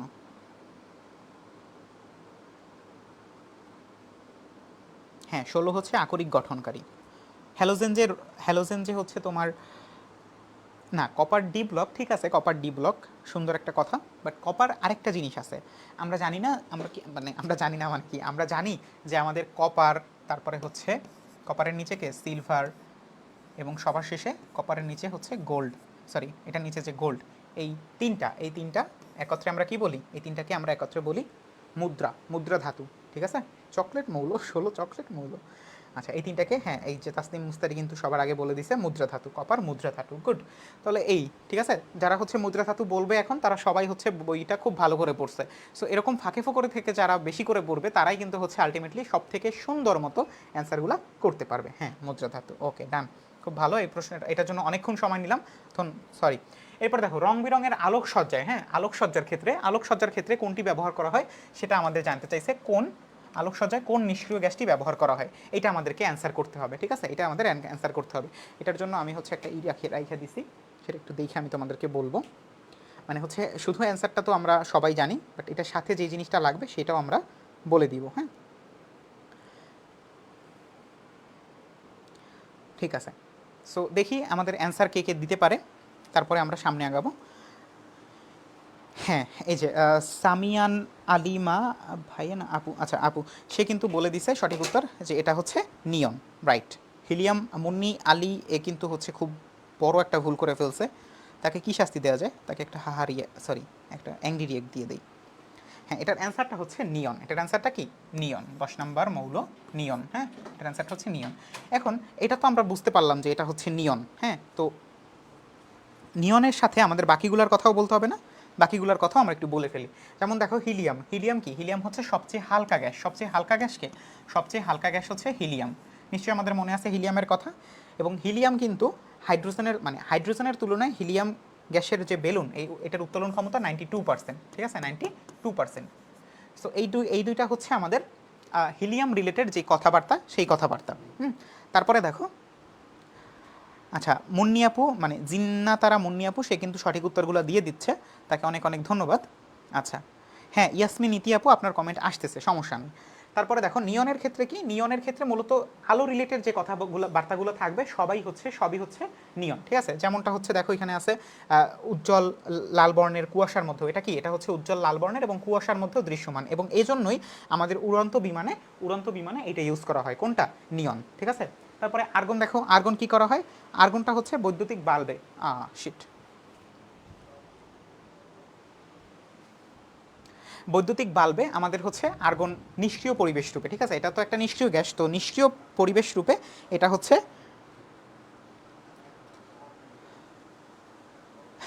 আলোর কথা বলতে বলতে আলো চলে গেছিল একটু, সরি। সো আর্গন হচ্ছে নিষ্ক্রিয় পরিবেশ রূপে কাজ করে, এবং সবার শেষে যে ক্রিপ্টন জেনন, এটার সাথে ক্রিপ্টনের সাথে জেননও থাকে, এবং এরা দুইজন মিলে যে জিনিসটা করে সেটা হচ্ছে ফটোগ্রাফিক ফ্ল্যাশ বাল্ব, ওই যে আমরা বিয়ে বাড়িতে যে জিনিসটা দেখি না, ওই যে একটা অনেক আলো, তীব্র আলো, একটু অল্প রাখলেই হচ্ছে অনেক বেশি আলো ই করে, সেটা হচ্ছে আমাদের ক্রিপ্টন জেনন, ঠিক আছে। এবং এটার সাথে আরেকজন আছে রেডন, রেডন তো আমরা খুব ভালো করে জানি এটা একটা তেজস্ক্রিয় মৌল, যার কারণে সে কি ক্যান্সার কোষ চিকিৎসায় ব্যবহৃত হয়। আচ্ছা, এখানে কোন ভাইয়ার কথা আমরা পড়ি নাই, সেটা হচ্ছে আশামণি আপুর কথা আমরা কিন্তু মেনশন করতে ভুলে গেছি। সো ধন্যবাদ তোমাকে, তুমি অ্যান্সারগুলো করতেছো এর জন্য। হ্যাঁ, অন্ধকার, অন্ধকার হয়ে আসছিল, যেটা হচ্ছে আমরা আবার নিয়নের মাধ্যমে ফেরত নিয়ে আসছি, ঠিক আছে। আমরা যে আলোগুলো ইউজ করতেছি, এই আলোগুলোর মধ্যে যেই ফাঁকা জায়গাটা আছে বা যে গ্যাসটা আছে সেটা হচ্ছে আর্গন, এবং আলোকসজ্জার কাজে ব্যবহার করতেছি আমরা নিয়ন, ঠিক আছে। আচ্ছা, অর্নি ইসলাম আপু, হ্যাঁ তোমারটা পড়লাম তো, অর্নিয়া ইসলাম আপু, এটা হচ্ছে ফটোগ্রাফিক ফ্ল্যাশ বাল্ব, ওইটার ক্ষেত্রে দেখো না, ওইটা হচ্ছে যে অল্প একটু জায়গায় সে অনেক বেশি আলো ক্রিয়েট করতে পারে, হ্যাঁ, ওইটার পাওয়ার অনেক বেশি, আর এটা তো বলছে রং বেরঙের আলোকসজ্জায়, এই যে লাল, তারপরে হচ্ছে অন্য যে কোনো কালার, ঠিক আছে। ওকে, তারপরে দেখো পর্যায় সারণীর ডি ব্লকের মৌল সংখ্যা, এটা খুবই সিম্পল একটা প্রশ্ন, খুবই বাজে একটা প্রশ্ন, বাট ইন কেস যদি চলে আসে সেক্ষেত্রে তোমরা কি করবা। পল প্রিয়াঙ্কা, ধন্যবাদ আপু, পরবর্তী অ্যান্সারটা করে দাও। ক্রিপ্টন আবার বলেন তো ভাইয়া। আচ্ছা, ক্রিপ্টন জেনন এই দুজন, আচ্ছা আগের ইসে ছিল ক্রিপ্টন জেনন এই দুজন যেন কি করে, ক্রিপ্টন জেনন এরা দুজন হচ্ছে ফটোগ্রাফিক ফ্ল্যাশ বাল্ব, ঠিক আছে। ফটোগ্রাফিক ফ্ল্যাশ বাল্ব কি, যেটা হচ্ছে আমরা বিয়ে বাড়িতে দেখে থাকি, যে অল্প একটু আলো, মানে অল্প একটু ছোট্ট একটা জায়গা বাট অনেক বেশি আলো ক্রিয়েট করতে পারে, এরা হচ্ছে আমাদের এই মানে এই ধরনের লাইটগুলো ক্রিয়েট করতে আমরা ইউজ করি ক্রিপ্টন জেননকে। জোস ফটে ওঠে, হ্যাঁ, এটাকে পিছনে রাখে আমরা যে ছবি তুলি, এটাকে পিছনে রাখলে আমাদের সামনেও কি বলে তোমাকে আলো, মানে আলোকিত দেখায়, এত পাওয়ার এটার।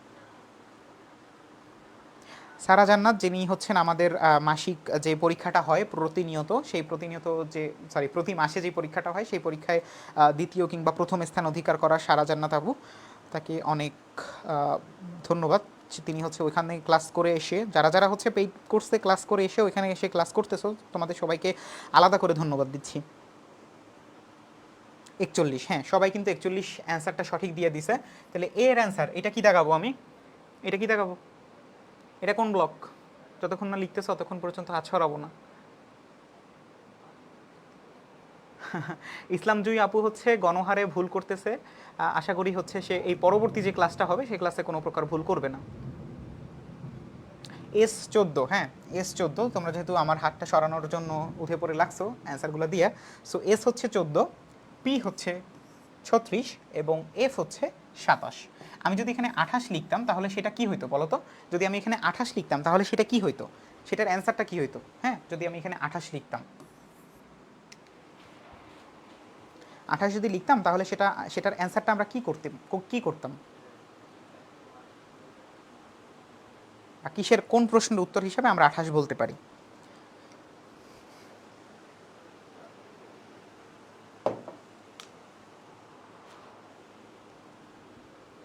ধন্যবাদ, আশামণি আপু লিখছে F36, ওই কী করছে এটা, এটা ওকে একটা সম্মানজনক অ্যাংরি রিয়েক্ট দিয়ে দেয়। ভুল হইতো না, অর্নি ইসলাম আপু আপনি বুঝতে পারেন নাই যে আমি আসলে প্রশ্নটা কি করছি, 28 একটা অ্যান্সার, হ্যাঁ এই এফ রিলেটেডই 28 একটা অ্যান্সার, বাট সেটার প্রশ্নটা কি হইতো।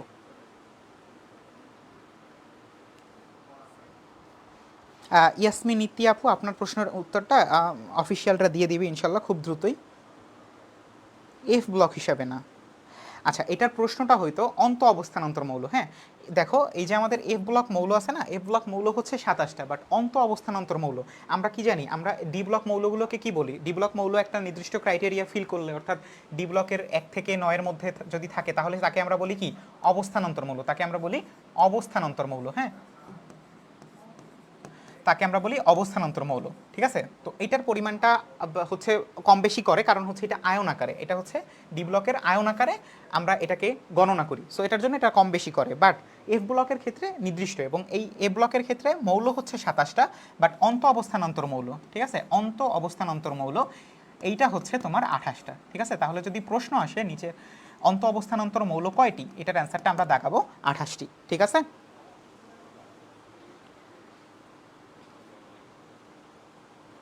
ওকে, আই হোপ তোমরা বুঝতে পারছো। আচ্ছা ঠিক আছে। অন্ত অবস্থানান্তর, এই যে স্রোতহীন নদী, সে কিন্তু স্রোত ফিরে পাইছে। কিভাবে স্রোত ফিরে পেলো? অন্ত অবস্থানান্তর মৌল অ্যান্সার করার মাধ্যমে। পূজশ্রী পূজা অবস্থানান্তর, নিশ্চয়ই সে ডি ব্লকের কথা বলছে, যে আমাদের ডি ব্লক মৌলের ক্ষেত্রে কি, যদি ডি ব্লকের আয়ন যারা আয়ন হিসাবে যদি তারা 1 থেকে 9-এর মধ্যে থাকে, তাহলে তাকে আমরা বলি কি, অবস্থানান্তর মৌল, এবং তারা বেশ কিছু ধর্ম প্রদর্শন করে। ওকে ডান, এটাও কিন্তু ডান। তারপরে দেখো নিচের কোনটি ফেরোম্যাগনেটিক নয়, নিচের কোনটি ফেরোম্যাগনেটিক নয়, অর্থাৎ এমন একটা অ্যান্সার এখানে আছে, বেশি নিচে হয়ে গেছে, এমন একটা অ্যান্সার এখানে আছে যে হচ্ছে ফেরোম্যাগনেটিক নয়, ঠিক আছে, যে হচ্ছে ফেরোম্যাগনেটিক নয়। আমরা জানি আমাদের কি কি আছে, ডায়াম্যাগনেটিক আছে, ফেরোম্যাগনেটিক আছে, প্যারাম্যাগনেটিক আছে। এর মধ্যে প্যারাম্যাগনেটিক এবং ডায়াম্যাগনেটিক এই দুইটার মধ্যে কোনটা হচ্ছে অবস্থানান্তর মৌলের ক্ষেত্রে কাজ করে, সেটা যদি আমাকে কেউ বলতে পারতা।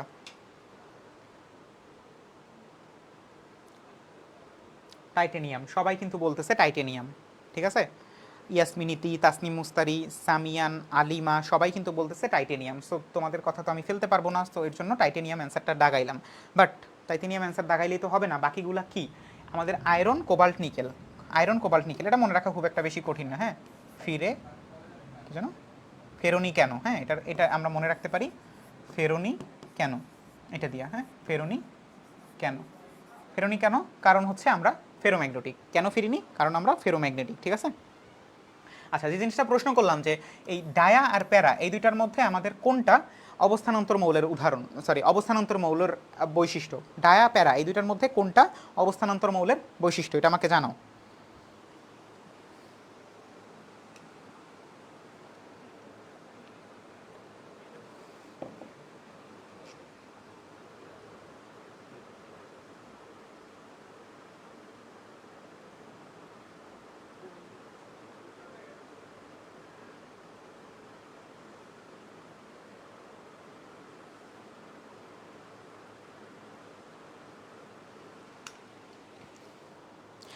দেখি, ফেরোনি কেন, ভালো লাগেনি তাই ফিরিনি। আচ্ছা, টক্সিক পার্সন বলছে তার ভালো লাগেনি তার জন্য সে ফেরেনি। আচ্ছা, প্যারা, প্যারাম্যাগনেটিক। সো সবাই কিন্তু অ্যান্সারটা করে দিছে প্যারাম্যাগনেটিক, রাইট। এটার অ্যান্সারটা হচ্ছে প্যারাম্যাগনেটিক, ঠিক আছে। এটাই হচ্ছে অবস্থানান্তর মৌলের উদাহরণ, ঠিক আছে। আচ্ছা ঠিক আছে, ডান। তাহলে কোনটি ফেরোম্যাগনেটিক নয়, বা এটা হচ্ছে টাইটেনিয়াম, কারণ আয়রন, কোবাল্ট, নিকেল। এখন আমার প্রশ্ন হচ্ছে টাইটেনিয়াম তাহলে কি, টাইটেনিয়াম তাহলে কি, এটা আমাকে জানাও তো। টাইটেনিয়াম তাহলে কি, টাইটেনিয়াম প্যারা নাকি ডায়া, এটা আমাকে জানাবা। ওকে, তারপরে দেখো এই জিনিসটা হচ্ছে খুবই গুরুত্বপূর্ণ, যে একই পর্যায়ের বাম থেকে ডানে পরমাণুর আকার এটা কি হ্রাস পায়, বৃদ্ধি পায়, অপরিবর্তিত থাকে। একটা জিনিস আমি তোমাদেরকে দেখাই, সেটা হচ্ছে আমি স্ক্রিনশট দিয়ে রাখছি, যে আমাদের বইয়ে এই একটা অংশ আছে না, এই যে দেখো আমাদের বইয়ে যে এই অংশটুকু আছে, এই যে একটা পেজ আছে, পেজের মধ্যে এই অংশটুকু যে আছে না, যেটার মধ্যে হচ্ছে সবগুলা মানে বাম থেকে ডানে, ডান থেকে বামে সবগুলা মানে হচ্ছে উপর থেকে নিচে হলে জিনিসটা কি হয়, এই জিনিসটা লেখা আছে। তো এই জিনিসটা তুমি যখন এখন পড়বা, মানে হচ্ছে আমি বলার আগ পর্যন্ত পড়বা, তখন তোমার যেইভাবে লাগবে, এটা বলার পরে ওরকম লাগবে না। এটা বলার পরে তুমি জাস্ট দেখবা, অ্যান্সারটা মনে রাখবা, শেষ, আর কিছুই করতে হবে না। সো এরা হচ্ছে ফেক আইডি খুলছে তো রিমিয়াপু, এটার জন্য তারা হচ্ছে এভাবে লিখছে আর কি। সো দেখো বলছে একই পর্যায়ের বাম থেকে, এটা হচ্ছে বাম, বাম থেকে যদি আমি ডানে যাই, তাহলে পরমাণুর যে আকার, পরমাণুর আকারের কথা বলছে। পরমাণুর আকার কি হবে, পরমাণুর আকার সবাই বলতেছে হ্রাস পায়। কে কে বলতেছে হ্রাস পায়, সারা জান্নাত বলতেছে, মুর্শিদা আপু বলতেছে, মৌসুমী আক্তার, তারপরে অভিমানী রাজকন্যা, সে অভিমান করে বলতেছে বৃদ্ধি পায়, যেটা আসলে ভুল। সে অভিমান করে বলে ফেলছে বৃদ্ধি পায়। আশা করি তুমি ঠিক করে বলবা এখন যে হ্রাস পায়। কেন হ্রাস পায়, কারণ হচ্ছে, আচ্ছা আগের প্রশ্নটার অ্যান্সার কিন্তু সানজিদা শাপলাপু দিয়ে দিছে যে ডায়া। আচ্ছা ঠিক আছে, ধন্যবাদ তোমাকে। তো এটা কেন হ্রাস পাচ্ছে, কারণ হচ্ছে আমাদের নিউক্লিয়াস, যখন আমরা বাম থেকে ডানে যাচ্ছি, তখন আমাদের আমাদের পর্যায় সংখ্যাটা কি, পর্যায় সংখ্যাটা সেম থাকতেছে, কারণ বাম থেকে ডানে যাওয়া মানে কি একই পর্যায়ের গ্রুপের কথা, মানে একই পর্যায়ের মৌলসমূহের কথা বলতেছি। এখন একই পর্যায়ের মৌলসমূহ কথা বলার কারণে আমাদের সর্বশেষ শক্তি স্তর সংখ্যা সেম থাকতেছে, অর্থাৎ বাম পাশের মৌলটারও যেই পর্যায় সংখ্যা, তার কারণে তার যেই সর্বশেষ শক্তি স্তর, ডান পাশের যে মৌলটা, তার থেকে ডান পাশের যে মৌলটা, তারও পর্যায় সংখ্যা সেম এবং তারও সর্বশেষ শক্তি স্তর সেম। এখন সর্বশেষ শক্তি স্তর সেম হওয়ার কারণে আমাদের বাম পাশের যে মৌলটা আছে তার মনে করো সর্বশেষ শক্তি স্তরে ইলেকট্রন সংখ্যা একটা। সর্বশেষ শক্তি স্তরে ইলেকট্রন সংখ্যা কয়টা? একটা। কিন্তু ডান পাশে যে আছে, মনে করো যে এটা হচ্ছে 11 নম্বর বা সোডিয়াম, এইটার আছে একটা, বাট ক্লোরিনের ক্ষেত্রে কয়টা আছে? ক্লোরিনের ক্ষেত্রে কিন্তু 7টা আছে। কয়টা আছে? 7টা আছে। তো 7টা থাকার কারণে আমাদের এই যে নিউক্লিয়াস, এটার মধ্যে কি, নিউক্লিয়াসের মধ্যে প্রোটন আছে, প্রোটনের মধ্যে কি, পজিটিভ চার্জ আছে। সো পজিটিভ নেগেটিভের চার্জের দিকে হচ্ছে একটা আকর্ষণ কাজ করতেছে। আকর্ষণ কাজ করার কারণে একটু কি হচ্ছে, হ্রাস পাচ্ছে বা একটু সংক্ষিপ্ত হচ্ছে।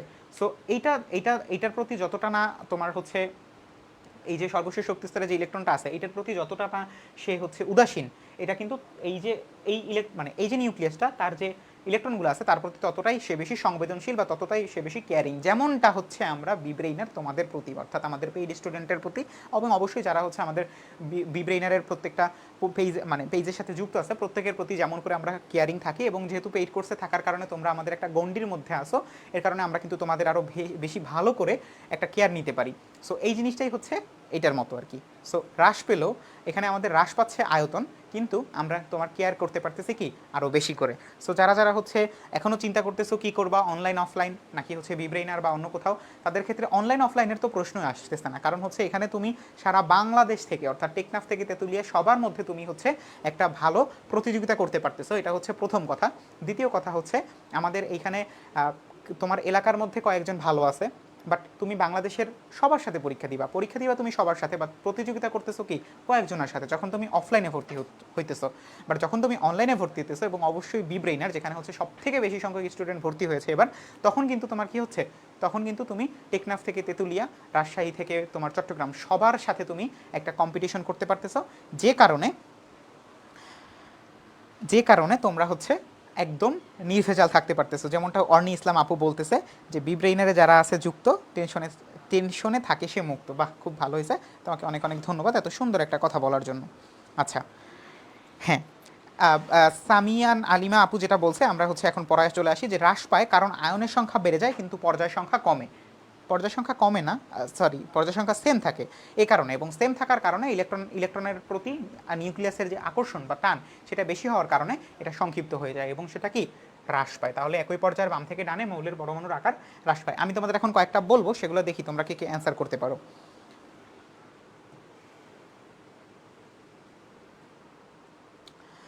তো প্রথমটা হচ্ছে ধাতব ধর্ম।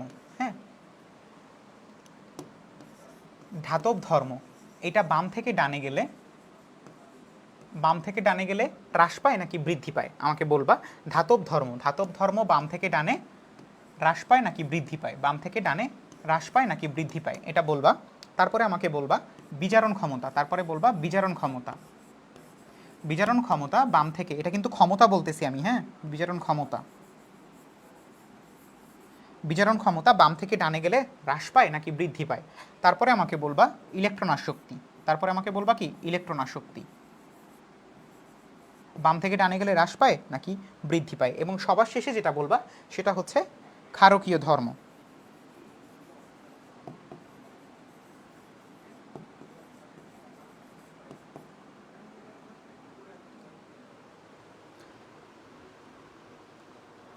হ্যাঁ, এই যে হচ্ছে তোমার শ্রোথির নদী, ধন্যবাদ, বিব্রেইনের অলওয়েজ বেস্ট। তোমার এই যে তাসনিম মুস্তারি যেমন করে লিখছে না যে ধাতব ধর্ম বাম থেকে ডানে হ্রাস পায়, এরকম করে তোমরা, আচ্ছা, ধাতব ধর্ম বাম থেকে ডানে গেলে বৃদ্ধি পায়, কে বলছে এটা? রুনা আপু। ধাতব ধর্ম বাম থেকে ডানে গেলে বৃদ্ধি পায়, হ্রাস পায়। ধাতব ধর্ম ডিক্রেজ, আমি কিন্তু বিজারণ ক্ষমতা বলছি, হ্যাঁ, সবাই একটু সাবধানে, বিজারণ ক্ষমতা বলছি কিন্তু।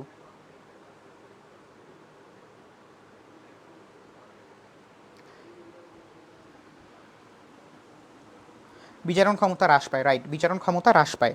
ইলেকট্রন আসক্তি বৃদ্ধি পায়, রাইট। ক্ষারকীয় ধর্ম হ্রাস পায়, ক্ষারকীয় ধর্ম হ্রাস পায়, হ্যাঁ, ক্ষারকীয় ধর্ম হ্রাস পায়। কারণ হচ্ছে আমাদের বাম পাশের যে মৌলগুলো তারা হচ্ছে বেশি ক্ষারকীয়। ওকে, তাসনিম মুস্তারি সবার আগে অ্যান্সারগুলো দিয়ে দিয়েছে, ধন্যবাদ তোমাকে। অর্নি ইসলাম সেও হচ্ছে হ্যাঁ আমি হচ্ছে করে দিছি তোমাদের জন্য, সহজ করে দিয়েছি। প্রথম দুইটা হ্রাস পায়, পরের একটা বৃদ্ধি পায়, পরেরটা আবার হ্রাস পায়। হ্যাঁ আরিয়া সুলতানা ধন্যবাদ। আফরোজা আক্তার ইলেকট্রন শক্তি বাড়ে, রাইট। সামিয়ান আলিমা, হ্যাঁ সবাই হচ্ছে খুব সুন্দর করে অ্যান্সারগুলো দিয়ে দিয়েছে। এবং তোমরা কিন্তু অবশ্যই এই পেজটা আরেকবার ভালো করে এখন দেখে নিবা, এখন তোমাদের কেমন লাগে আমাকে জানাবা। ওকে, তারপরে দেখো তাপমাত্রা বৃদ্ধিতে বিক্রিয়ার হার বৃদ্ধির কারণ। এটা বলছে কি যে তাপমাত্রা যদি বৃদ্ধি করি তাহলে আমাদের বিক্রিয়ার যে হার, এই বিক্রিয়ার হার বৃদ্ধির কারণটা আসলে কি, বিক্রিয়ার হার বৃদ্ধির কারণটা কি। এখন দেখো যখন আমাদের তাপমাত্রা বৃদ্ধি করা হয় তখন আসলে এখানে কিন্তু ডিরেক্ট বলছে যে বিক্রিয়ার, এটা একটু কমপ্লিকেটেড প্রশ্ন, এটা তোমাদের দরকার নেই, বাট তাও হচ্ছে একটু দেখো। বলছে কি যে বিক্রিয়ার হার বৃদ্ধির কারণটা কি। তো প্রথম কথা হচ্ছে তাপমাত্রা বৃদ্ধিতে সংঘর্ষ বৃদ্ধি পায়, বাট এটা কি বিক্রিয়ার হার বৃদ্ধি করে?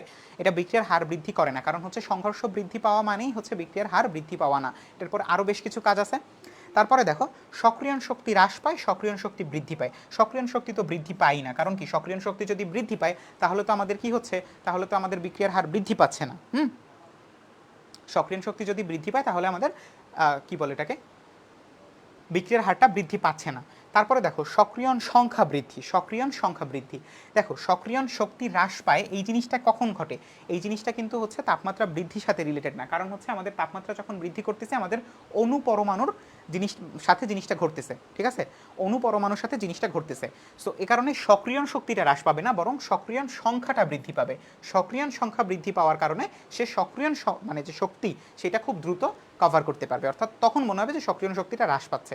সো এই জন্য এটার অ্যান্সারটা হচ্ছে সক্রিয়ণ সংখ্যা বৃদ্ধি। এটা কিন্তু খুবই কমপ্লিকেটেড, ঠিক আছে, এটা কিন্তু খুবই কমপ্লিকেটেড, একটু বুঝে অ্যান্সার করতে হবে। আমি কি বুঝাইতে পারছি তোমাদের যে কেন সক্রিয়ণ শক্তি হ্রাস, এটার অ্যান্সারটা হবে না? এটার মানে এই প্রশ্নটা যতটা না এই প্রশ্নটুকু, তার থেকে বেশি হচ্ছে কেন সক্রিয়ণ শক্তি হ্রাস হবে না, এটার অ্যান্সার।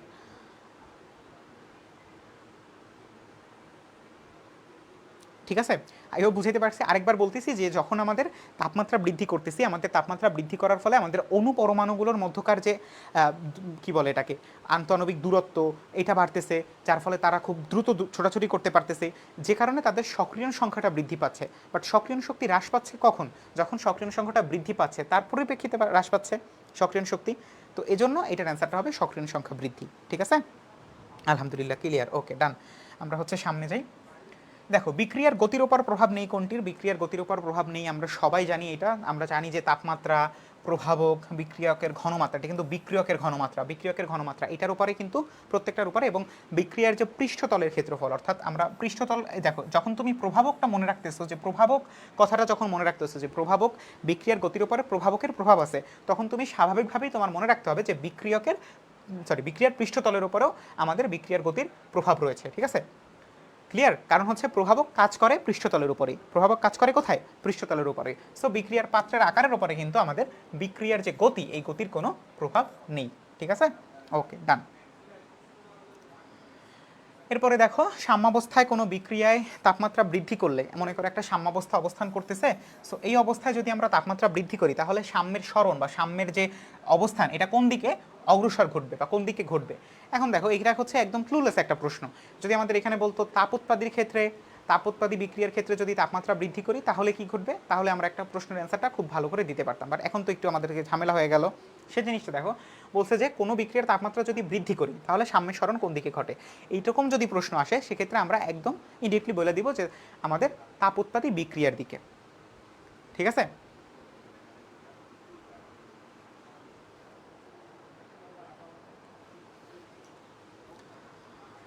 পানি তৃষ্ণা লেগে গিয়েছে।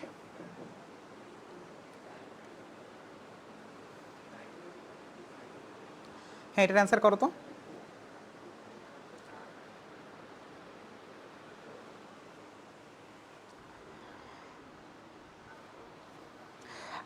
সারা জান্নাত চুপচাপ কেন? এটা আবার প্রশ্ন করছে যে আমাদের এবছর এই মাসে ফার্স্ট হয়েছে তাসনিম মুস্তারি সে।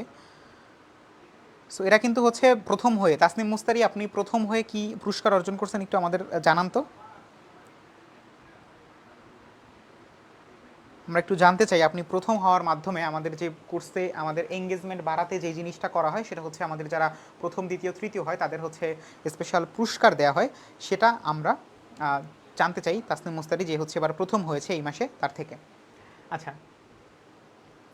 আচ্ছা, সি হবে না কেন? এটা তো তাপ উৎপাদী, এটা তো হচ্ছে আমাদের তাপমাত্রা বৃদ্ধি করতেছি, এটার জন্য। অনুর কথা কখন আসবে? অনুর কথা আসবে যখন আমরা চাপের কথা বলবো তখন। Smart watch, wow, congratulations Tasnim Mustari, সে প্রথম হওয়ার মাধ্যমে। স্রোথির নদী হচ্ছে চা দিছেন, বাট হচ্ছে আমার পর্যন্ত পৌঁছায় না, আমার পর্যন্ত পৌঁছাতে পৌঁছাতে সেটা ঠান্ডা হয়ে গিয়েছে। আচ্ছা, হ্যাঁ, সারা জান্নাত যে হচ্ছে সেকেন্ড হয়েছে, সে হচ্ছে সে কী পাবে? সে হচ্ছে একটু জানাই দিক। আচ্ছা, ঠিক আছে। সো এরকম এঙ্গেজমেন্ট আমাদের স্টুডেন্টের ক্ষেত্রে তোমরা যতক্ষণ পর্যন্ত না আমাদের মাধ্যমে নার্সিং ইনস্টিটিউটে যেতে পারছো ততক্ষণ পর্যন্ত তোমাদের এঙ্গেজমেন্ট বাড়ানোর জন্য যত যা করার দরকার, যতক্ষণ তোমাদের টেবিলে রাখার দরকার আমরা সব করব। বাট তোমাদের আমাদের সাথে ডেডিকেটেড থাকতে হবে যে হ্যাঁ ভাইয়া আপনি যেটা পড়াচ্ছেন আমি সেটা পড়বো, আপনি যেটা প্রোভাইড করতেছেন আমি সেটা দেখব, ঠিক আছে? আচ্ছা, সো এই ধন্যবাদ। আচ্ছা, সো এটার অ্যান্সারটা হবে তাপ উৎপাদী বিক্রিয়ার দিকে, ঠিক আছে? এটার অ্যান্সারটা হবে কি? তাপ উৎপাদী বিক্রিয়ার দিকে। কেন তাপ উৎপাদী বিক্রিয়ার ক্ষেত্রে? কারণ হচ্ছে তাপমাত্রা যখন আমরা বৃদ্ধি করতেছি, তাপমাত্রা বৃদ্ধি করলে আমাদের কি হচ্ছে? আমাদের সাম্যের যে অবস্থানটা, এই অবস্থানটা তাপ উৎপাদী বিক্রিয়ার দিকে অগ্রসর হচ্ছে, ঠিক আছে? তাপহারী বিক্রিয়া কেন হলো না? তাপহারী বিক্রিয়ার ক্ষেত্রে তো সে শোষণ করে নিচ্ছে, এ কারণে যখন আমরা তাপমাত্রা দিচ্ছি তখন কি সে শোষণ করে নিচ্ছে, যার কারণে আমাদের এটার অ্যান্সারটা হচ্ছে কি? তাপ উৎপাদী বিক্রিয়ার ক্ষেত্রে। ওকে, ডান। তাহলে আরেকবার দেখো যে সাম্যাবস্থায় কোনো বিক্রিয়ার তাপমাত্রা বৃদ্ধি করলে সাম্যের যে সরণ সেটা কোন দিকে করতেছে? তাপ উৎপাদী বিক্রিয়ার দিকে। এটা এরকম করে বলবা, তাপ উৎপাদী বিক্রিয়ার দিকে। আচ্ছা, তারপরে ব্রনস্টেড এবং লাউরি তথ্য অনুসারে বেইজ, এটা হবে বেইজ। হ্যাঁ, বেইজ মানে কি? বেইজ মানে হচ্ছে আমাদের ক্ষার। এই ক্ষার পদার্থের জন্য যেটা আচ্ছা, এটা অনেক ভুল হয়েছে। ক্ষার পদার্থের জন্য যেটা সঠিক সেটা কি? সেটা হচ্ছে সে কি প্রোটন গ্রহীতা নাকি প্রোটন দাতা, সে কি নিউট্রন গ্রহীতা নাকি নিউট্রন দাতা। সো এই দেখো নিউট্রনের কথাটা আমরা যখনই দেখবো তখন তো বুঝতেই পারবো যে না, এটা নিউট্রন দাতা বা নিউট্রন গ্রহীতা হবে না, ঠিক আছে? কারণ নিউট্রনের সাথে এর কোনো সম্পর্ক নাই। বাট ব্রনস্টেড লাউরি তথ্য অনুসারে কোনটা সঠিক? যেটা হচ্ছে আমাদের বেইজ, আমরা মানে একটা বেইজ পদার্থকে যদি আমরা নির্দেশ করতে চাই তাহলে সেটা কোনটা? প্রোটন সে গ্রহণ করবে নাকি সে প্রোটন দান করবে? এটা আমাকে জানাও তো।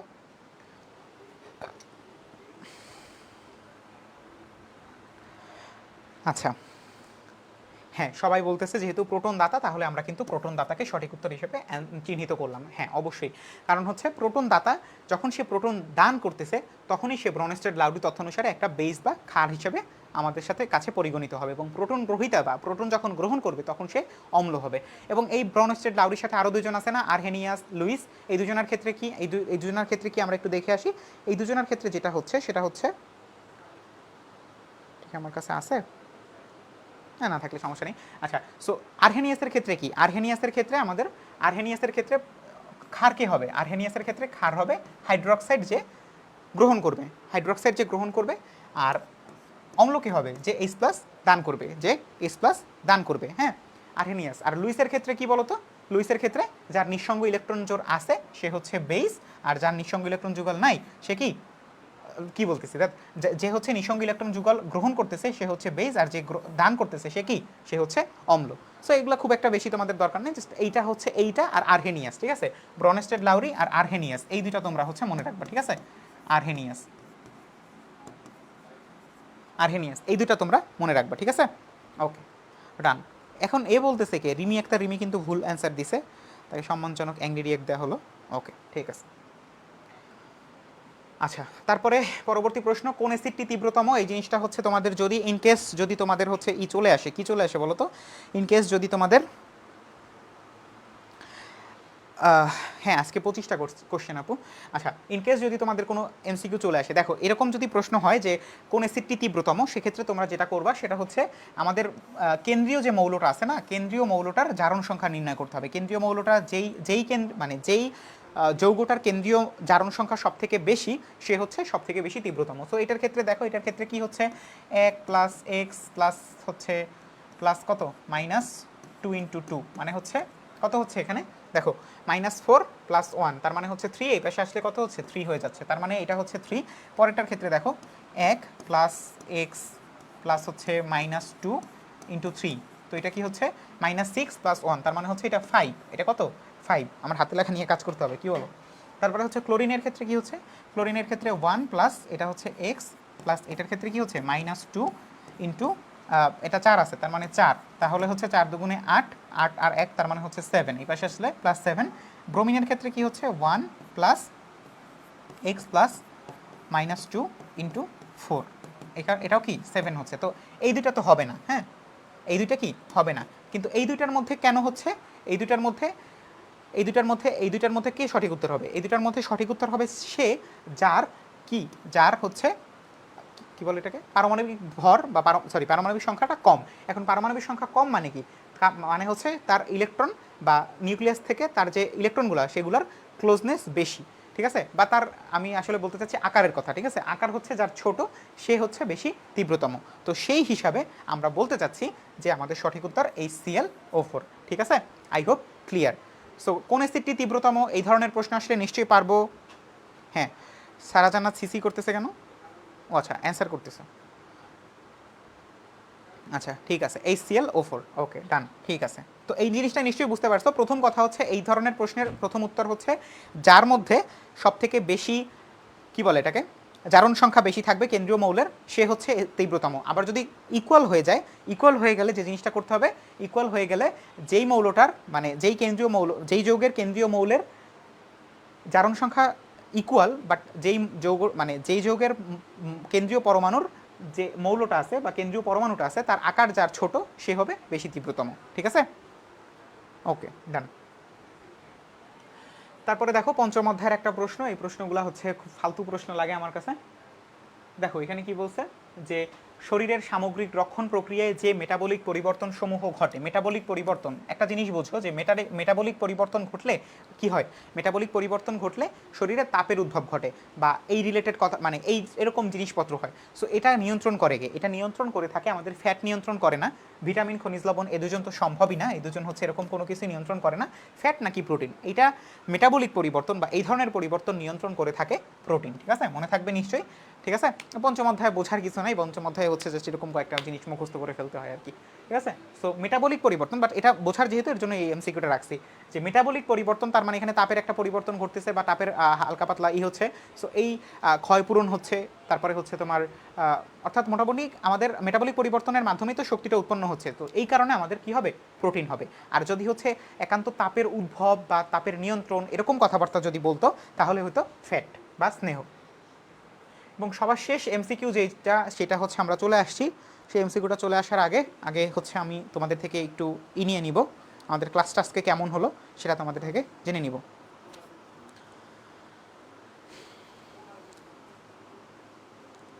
এটার অ্যান্সার দেওয়ার আগে, অ্যান্সার দিবা না এখন, হচ্ছে আগে বইলে নেও ক্লাস কেমন হয়েছে।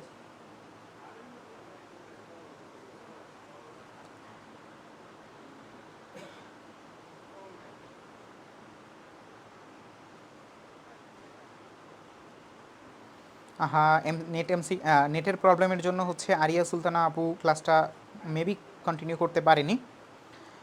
আচ্ছা, ধন্যবাদ মুন্নি আপু।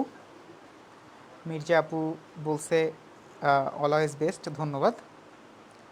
আলহামদুলিল্লাহ অনেক ভালো হয়েছে, বেস্ট ক্লাস ভাইয়া। পৌল প্রিয়াঙ্কা সপ্ত সুরের রানী খুব ভালো, ধন্যবাদ।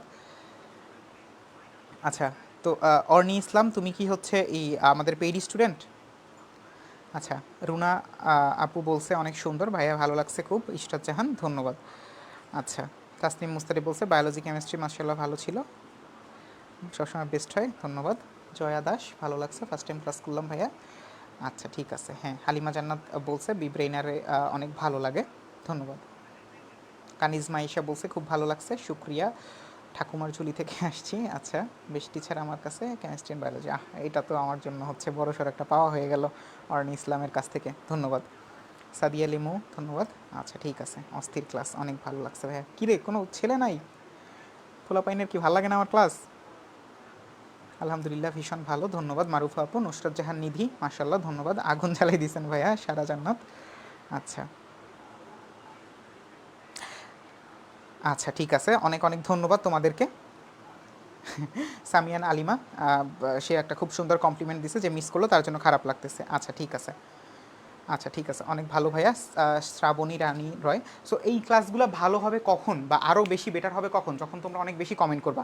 পেইড ক্লাসের ক্ষেত্রে আমার পেইড ক্লাসে আরও বেশি এঙ্গেজমেন্ট হয় কেন, কারণ হচ্ছে ওখানে সবাই অ্যান্সার করে, ঠিক আছে। বাট এখানে দেখতেছি আজকে মানে গত ক্লাসের থেকেও আজকে হচ্ছে সবাই অনেক বেশি এঙ্গেজমেন্ট করছে আর কি। এখন থেকে কেমিস্ট্রি ক্লাসটা আপনি নিয়েন। তামিম ভাইকে বললো, আমি বললে তো হবে না, তামিম ভাইকে বলতে হবে। আচ্ছা, সো যে জিনিসটা হচ্ছে যে যত বেশি তোমরা কমেন্ট করবা, যত বেশি রেসপন্স করবা, কারণ হচ্ছে এই যে 2 ঘন্টা তুমি ক্লাস করতেছো, এই 2 ঘন্টা কিন্তু তোমার লাইফের একটা ইনভেস্টমেন্ট, হ্যাঁ। কারণ হচ্ছে এই 2 ঘন্টায় তুমি, আমি যেটা পড়াইতেছি এইটাকে তুমি ডাবল ডাবল না হলেও অ্যাটলিস্ট 1.5 গুণ আকারে পড়তে পারতা। বাট আমি যখন পড়াইতেছি তখন তুমি কি করতেছো, আমার সাথে পড়তেছো। সো ওই জায়গাটা থেকে তোমাকে রেসপন্স করতে হবে। যখন তুমি রেসপন্স করতেছো তার মানে হচ্ছে তুমি সবার সাথে রেসপন্স করতেছো। সো তুমি কিন্তু নিজেকে কতটা আগায় রাখতে পারতেছো বা নিজে কতটা পিছিয়ে যাইতেছো এটা কিন্তু তুমি বুঝতে পারবো। ওই যে একটা আপু বলতেছিল তখন যে সে আসলে মানে হঠাৎ করে বুঝতে পারতেছে যে সবাই কত পারতেছে বাট সে পারতেছে না। সো এরকম যদি একটা নিজস্ব এনভায়রনমেন্ট ক্রিয়েট করতে চাও, তুমি বাসার মধ্যে আসো, রাত বাজে এখন 10টা অলমোস্ট। সো তুমি বাসার মধ্যে আসো, বাট তুমি এই মুহূর্তে একটা এনভায়রনমেন্ট পাচ্ছ যেখানে তোমার সবাই তোমার সাথে একটা প্রতিযোগিতামূলক অবস্থানে আছে, ঠিক আছে। সো এজন্য তোমার যে কাজটা করতে হবে যে তোমার তুমি তো এখানে হচ্ছে একটা ফ্রি ক্লাস পাচ্ছ প্রতি সপ্তাহে, বাট যখন তুমি পেইড ক্লাসে যুক্ত হচ্ছে তখন কিন্তু তুমি প্রতিদিন একটা ইসের মধ্যে, এনভায়রনমেন্টের মধ্যে পাচ্ছ। এই যে যারা হচ্ছে পেইড ক্লাসের স্টুডেন্ট আসো, তারা হচ্ছে তোমরা কিছু কথাবার্তা বলে দিও ওদের, যারা হচ্ছে যে এখনো দ্বিধায় আছে। আমি জানি যে এখানে হচ্ছে যারা ক্লাস করতে আসছে তারা আসলে মূলত দ্বিধায় আছে কি করবে, হ্যাঁ। অনেকের হচ্ছে ফাইন্যান্সিয়াল সমস্যা থাকতে পারে, অনেকের হচ্ছে যে পরীক্ষা শেষ না হতে পারে, বাট অনেকে হচ্ছে দ্বিধায় আসো। তো তাদের দ্বিধাটা দূর করার জন্য তোমরা তোমরা হচ্ছে জানাতে পারো যে আসলে আমাদের কোর্সটা কতখানি ইফেক্টিভ। আর আমরা আমাদের সাইড থেকে যতটুকু কম করে বলা সম্ভব অতটুকু করেই বলি, যেন হচ্ছে আমরা নিজেদের ঢোল নিচে না পেটে এরকম কোনো সিচুয়েশন ক্রিয়েট হয়। বাট আলটিমেটলি আমরা চাই আমাদের মাধ্যমে, যেহেতু অলরেডি একটা হিউজ সংখ্যক স্টুডেন্ট আমাদের সাথে যুক্ত হয়ে গেছে, সো আমরা চাই এই কম্পিটিশনটা আরও বাড়াতে। আমাদের যারা স্টুডেন্ট অলরেডি এনরোল হয়ে গেছে তাদের জন্য এবং যারা যুক্ত হবে তাদের জন্য হচ্ছে আমরা এই একটা আলাদা করে এই কথাগুলো বলতেছি, যাতে করে তোমরা আমাদের সাথে এঙ্গেজমেন্ট হওয়ার বা আমাদের সাথে এঙ্গেজ হওয়ার একটা সুযোগ পাও। এবং এই যে ফ্রি ক্লাসগুলো, এই ফ্রি ক্লাসগুলো কিসের জন্য, যাতে হচ্ছে তোমরা বুঝতে পারো। এবং আমাদের দেখো প্রত্যেকটা পেইড স্টুডেন্টও কিন্তু আমাদের সাথে ক্লাসগুলো করতেছে, এবং এটা কিন্তু তাদেরকে মানে হচ্ছে তাদের দরকার নেই, তারা হচ্ছে যে পরবর্তীতে আবার এরকম অনেক অনেক ক্লাস পাবে, তবুও তারা যে এই ক্লাসটা করতেছে, এই যে ভরসার জায়গাটা, এবং সম্পূর্ণ ক্লাস কিন্তু তারা করছে, এই যে ভরসার জায়গাটা, এই জায়গাটাই হচ্ছে আমরা ধরে রাখতে চাই। এবং এই জায়গাটা থেকেই তোমাদের সাথে আমরা পথ চলা রাখতে চাই। এবং তোমাদের সাথে পথ চলা কিন্তু এই যে 23-24 এই যে একটা অল্প সেশন এই পর্যন্তই। বাট এর পরবর্তীতে যখন তোমরা নার্সিং ইনস্টিটিউটে যাবা তখন কিন্তু তোমাদের সাথে আমাদের আরও কানেকশন জোরদার হবে। তখন কানেকশনটা জোরদার হবে টিচার হিসাবে কিংবা আমাদের সাথে যুক্ত হবা। অর্থাৎ তোমরা জানবা যে তোমরা হচ্ছে যারা 2022-23 যেই আপু ফার্স্ট হয়েছে, সেই আপু কিন্তু আমাদের সাথে অলরেডি যুক্ত হয়ে গেছে একজন মেন্টর হিসেবে। সো এরকম তোমরা কিন্তু যত ভালো রেজাল্ট করবা, যত ভালো অবস্থানে যাওয়া, ততই কিন্তু তোমাদের একটা দ্বার খুলে যাবে। সো সব কিছু মিলায়া আরেকটা কথা বলতে চাই, সেটা হচ্ছে আমাদের বইয়ের কথা, যেটা হচ্ছে আমাদের অনন্য একটা জিনিস, যেটা হচ্ছে ইউনিসিটি আমাদের, যে এই যে বই, হ্যাঁ, বইয়ের ক্ষেত্রে আমরা হচ্ছে এই বইটা আর কি, এই বইটা আর কি দেখতেছো, এই বইটা তো হচ্ছে একদম মানে সংক্ষিপ্ত ভার্সন বলতে পারি আমরা, হ্যাঁ। পরবর্তী যে বইটা আসতেছে, যেটার একটা ঝলক আজকে তোমাদেরকে দেখালাম, এবং হচ্ছে আমাদের কিছু স্টুডেন্ট হচ্ছে এটার প্রুফ রিডিংও করে ফেলছে, তো তারা নিশ্চয়ই জানে যে বইটা আসলে কী পরিমাণে আগুন হইতেছে। সো সেই জায়গা থেকে তোমরা জাস্ট মানে অপেক্ষা করো, যারা হচ্ছে অলরেডি যুক্ত হয়ে গিয়েছে এবং যারা হচ্ছে যুক্ত হওয়ার চিন্তা করতেছো, তারা খুব দ্রুতই বইটা পেয়ে যাবে। যেহেতু এখন একটু বাইরের ওয়েদার খারাপ, সব কিছু মিলায় আর কি প্রোডাকশনে আমরা যাইতে পারতেছি না, বাট যত দ্রুত সম্ভব আমাদের সব কিছু ডান, জাস্ট প্রোডাকশনে যাবো, বইটা আসবে, তোমাদের একদম কুরিয়ার করে পাঠিয়ে দেবো বাসায়। সো এবং তারপর থেকে তোমরা কিন্তু পড়ার লেখার যে একটা ফ্লো, এটা কিন্তু আরও বৃদ্ধি পাবে। এখন তো অলরেডি প্রতিদিন এই যে দেখো আমাদের হচ্ছে অক্টোবর মাসে যে কি বলে এটাকে, অক্টোবর মাস না এটা, হ্যাঁ অক্টোবর মাসের যে প্ল্যান, সব প্ল্যান কিন্তু এরকম করে আমরা একদম জাস্ট তোমাদের হচ্ছে অনলাইন হলে কি হবে, আমরা অফলাইনে হচ্ছে এইগুলো করে থাকি, ঠিক আছে। সো এই যে আমাদের একদম সব কিছু একদম কি বলে তোমার অফলাইন কোচিংয়ে তোমরা হয়তো অনেক সময় দেখবা যে এরকম জিনিসপত্র দিয়ে দেয়। তো আমরা কিন্তু এরকম করে তোমাদের সহজ করার জন্য, তোমাদের এই ফিলটা দেওয়ার জন্য আমরা কিন্তু এই কাজটা করে থাকি, যাতে করে তোমরা এক মুহূর্তের জন্য ফিল না করো যে আমরা কোথায় আছি বা কিংবা আমরা কীভাবে তোমাদের আরও বেশি করে ট্রিট করতে পারি। সো এরকম দেখো এই যে আমাদের প্রত্যেকটা কী বলে এটাকে রুটিন আকারে দেয়া আছে, যেখানে হচ্ছে যে প্রতিদিন এই যে দেখো 20 অক্টোবর আমার একটা ক্লাস আছে প্রাণীর শ্রেণী বিন্যাস ও বিভিন্নতা, এটার উপরে আবার তোমার 21 তারিখে পরীক্ষা লেকচার 66-র উপরে, আবার 67-তে শাহিন ভাইয়া গণিতের মুনাফা সন্নিবেশ, এটা পরের দিন পরীক্ষা। তো তুমি অলওয়েজ পড়ালেখার উপরেই থাকতেছো, অলওয়েজ তোমার হচ্ছে তুমি 23-24-এর যেই পরীক্ষা আছে এই পরীক্ষার আগ পর্যন্ত তুমি কিন্তু এটার সাথেই যুক্ত থাকতেছো। সো কোনো দ্বিধা করো না, জাস্ট হচ্ছে আমি বলবো কি বলবো যে এই যে প্রশ্নটা আমরা এখন সলভ করবো এইটার মতো করেই তোমার সলভ হয়ে গেছে যে তুমি কোথায় ভর্তি হবা, অনলাইন নাকি অফলাইন, বিব্রেইনার নাকি অন্য কোথাও। এইরকম প্রশ্ন কিন্তু যদি তোমার মাথায় থাকে এই প্রশ্নটার মতোই, এই যে এটা জাস্ট আমরা কি করব, সালফার ডাইঅক্সাইড দাগাই দিব, এবং সালফার ডাইঅক্সাইড দাগাই দেওয়ার মাধ্যমে আজকে আমাদের যে একটা সেশন ছিল এই সেশনটা ডান হয়ে যাবে, আমাদের সলভ হয়ে যাবে 25টা প্রশ্ন, যেমনটা সলভ হয়ে গেল তুমি কোথায় ভর্তি হবা। ঠিক আছে? আচ্ছা ঠিক আছে, ধন্যবাদ। সো এই ছিল তোমাদের। আচ্ছা, এই যে পল প্রিয়াঙ্কা পরে ভর্তি হয়েছি, ক্লাসের ফ্যান হয়ে গেছি, ধন্যবাদ, বেস্ট। এই যে এইটুকুই না আমাদের প্রাপ্তি। ঠিক আছে? এই যে তোমরা হচ্ছে টাকা দিয়ে ভর্তি হচ্ছে, টাকার অলমোস্ট সবই হচ্ছে তোমাদের পিছনে মানে হচ্ছে হয়ে যাবে, বাট এই যে প্রাপ্তি অংশটুকু, এই প্রাপ্তিটা হচ্ছে তোমরা যে বলতেছো বেস্ট কিংবা ভালো একটা কি বলে একটা কমেন্ট করতেছো, এইটুকুই না আমাদের প্রাপ্তি। সো সবাইকে অনেক অনেক ধন্যবাদ যারা আমাদের, তামান্না আক্তার বলছে one of the best teacher, ধন্যবাদ। সো এখানে যারা যারা হচ্ছে যুক্ত ছিলা এতক্ষণ ধরে, অলমোস্ট 2 ঘন্টা সম্ভবত, সবাইকে অনেক অনেক ধন্যবাদ, সবার জন্য অনেক অনেক শুভকামনা। যারা যারা পেইড কোর্সের স্টুডেন্ট তাদের সাথে তো আবার দেখা হবে, যারা ফ্রি ক্লাসে আসো তারা আবারও আমাদের পেইড কোর্সে পরবর্তী ক্লাস করবো ইনশাল্লাহ, আমি এই আশা ব্যক্ত রেখে আজকের মতো শেষ করতেছি। সবাইকে অনেক অনেক ধন্যবাদ, আল্লাহ হাফেজ, আসসালামু আলাইকুম।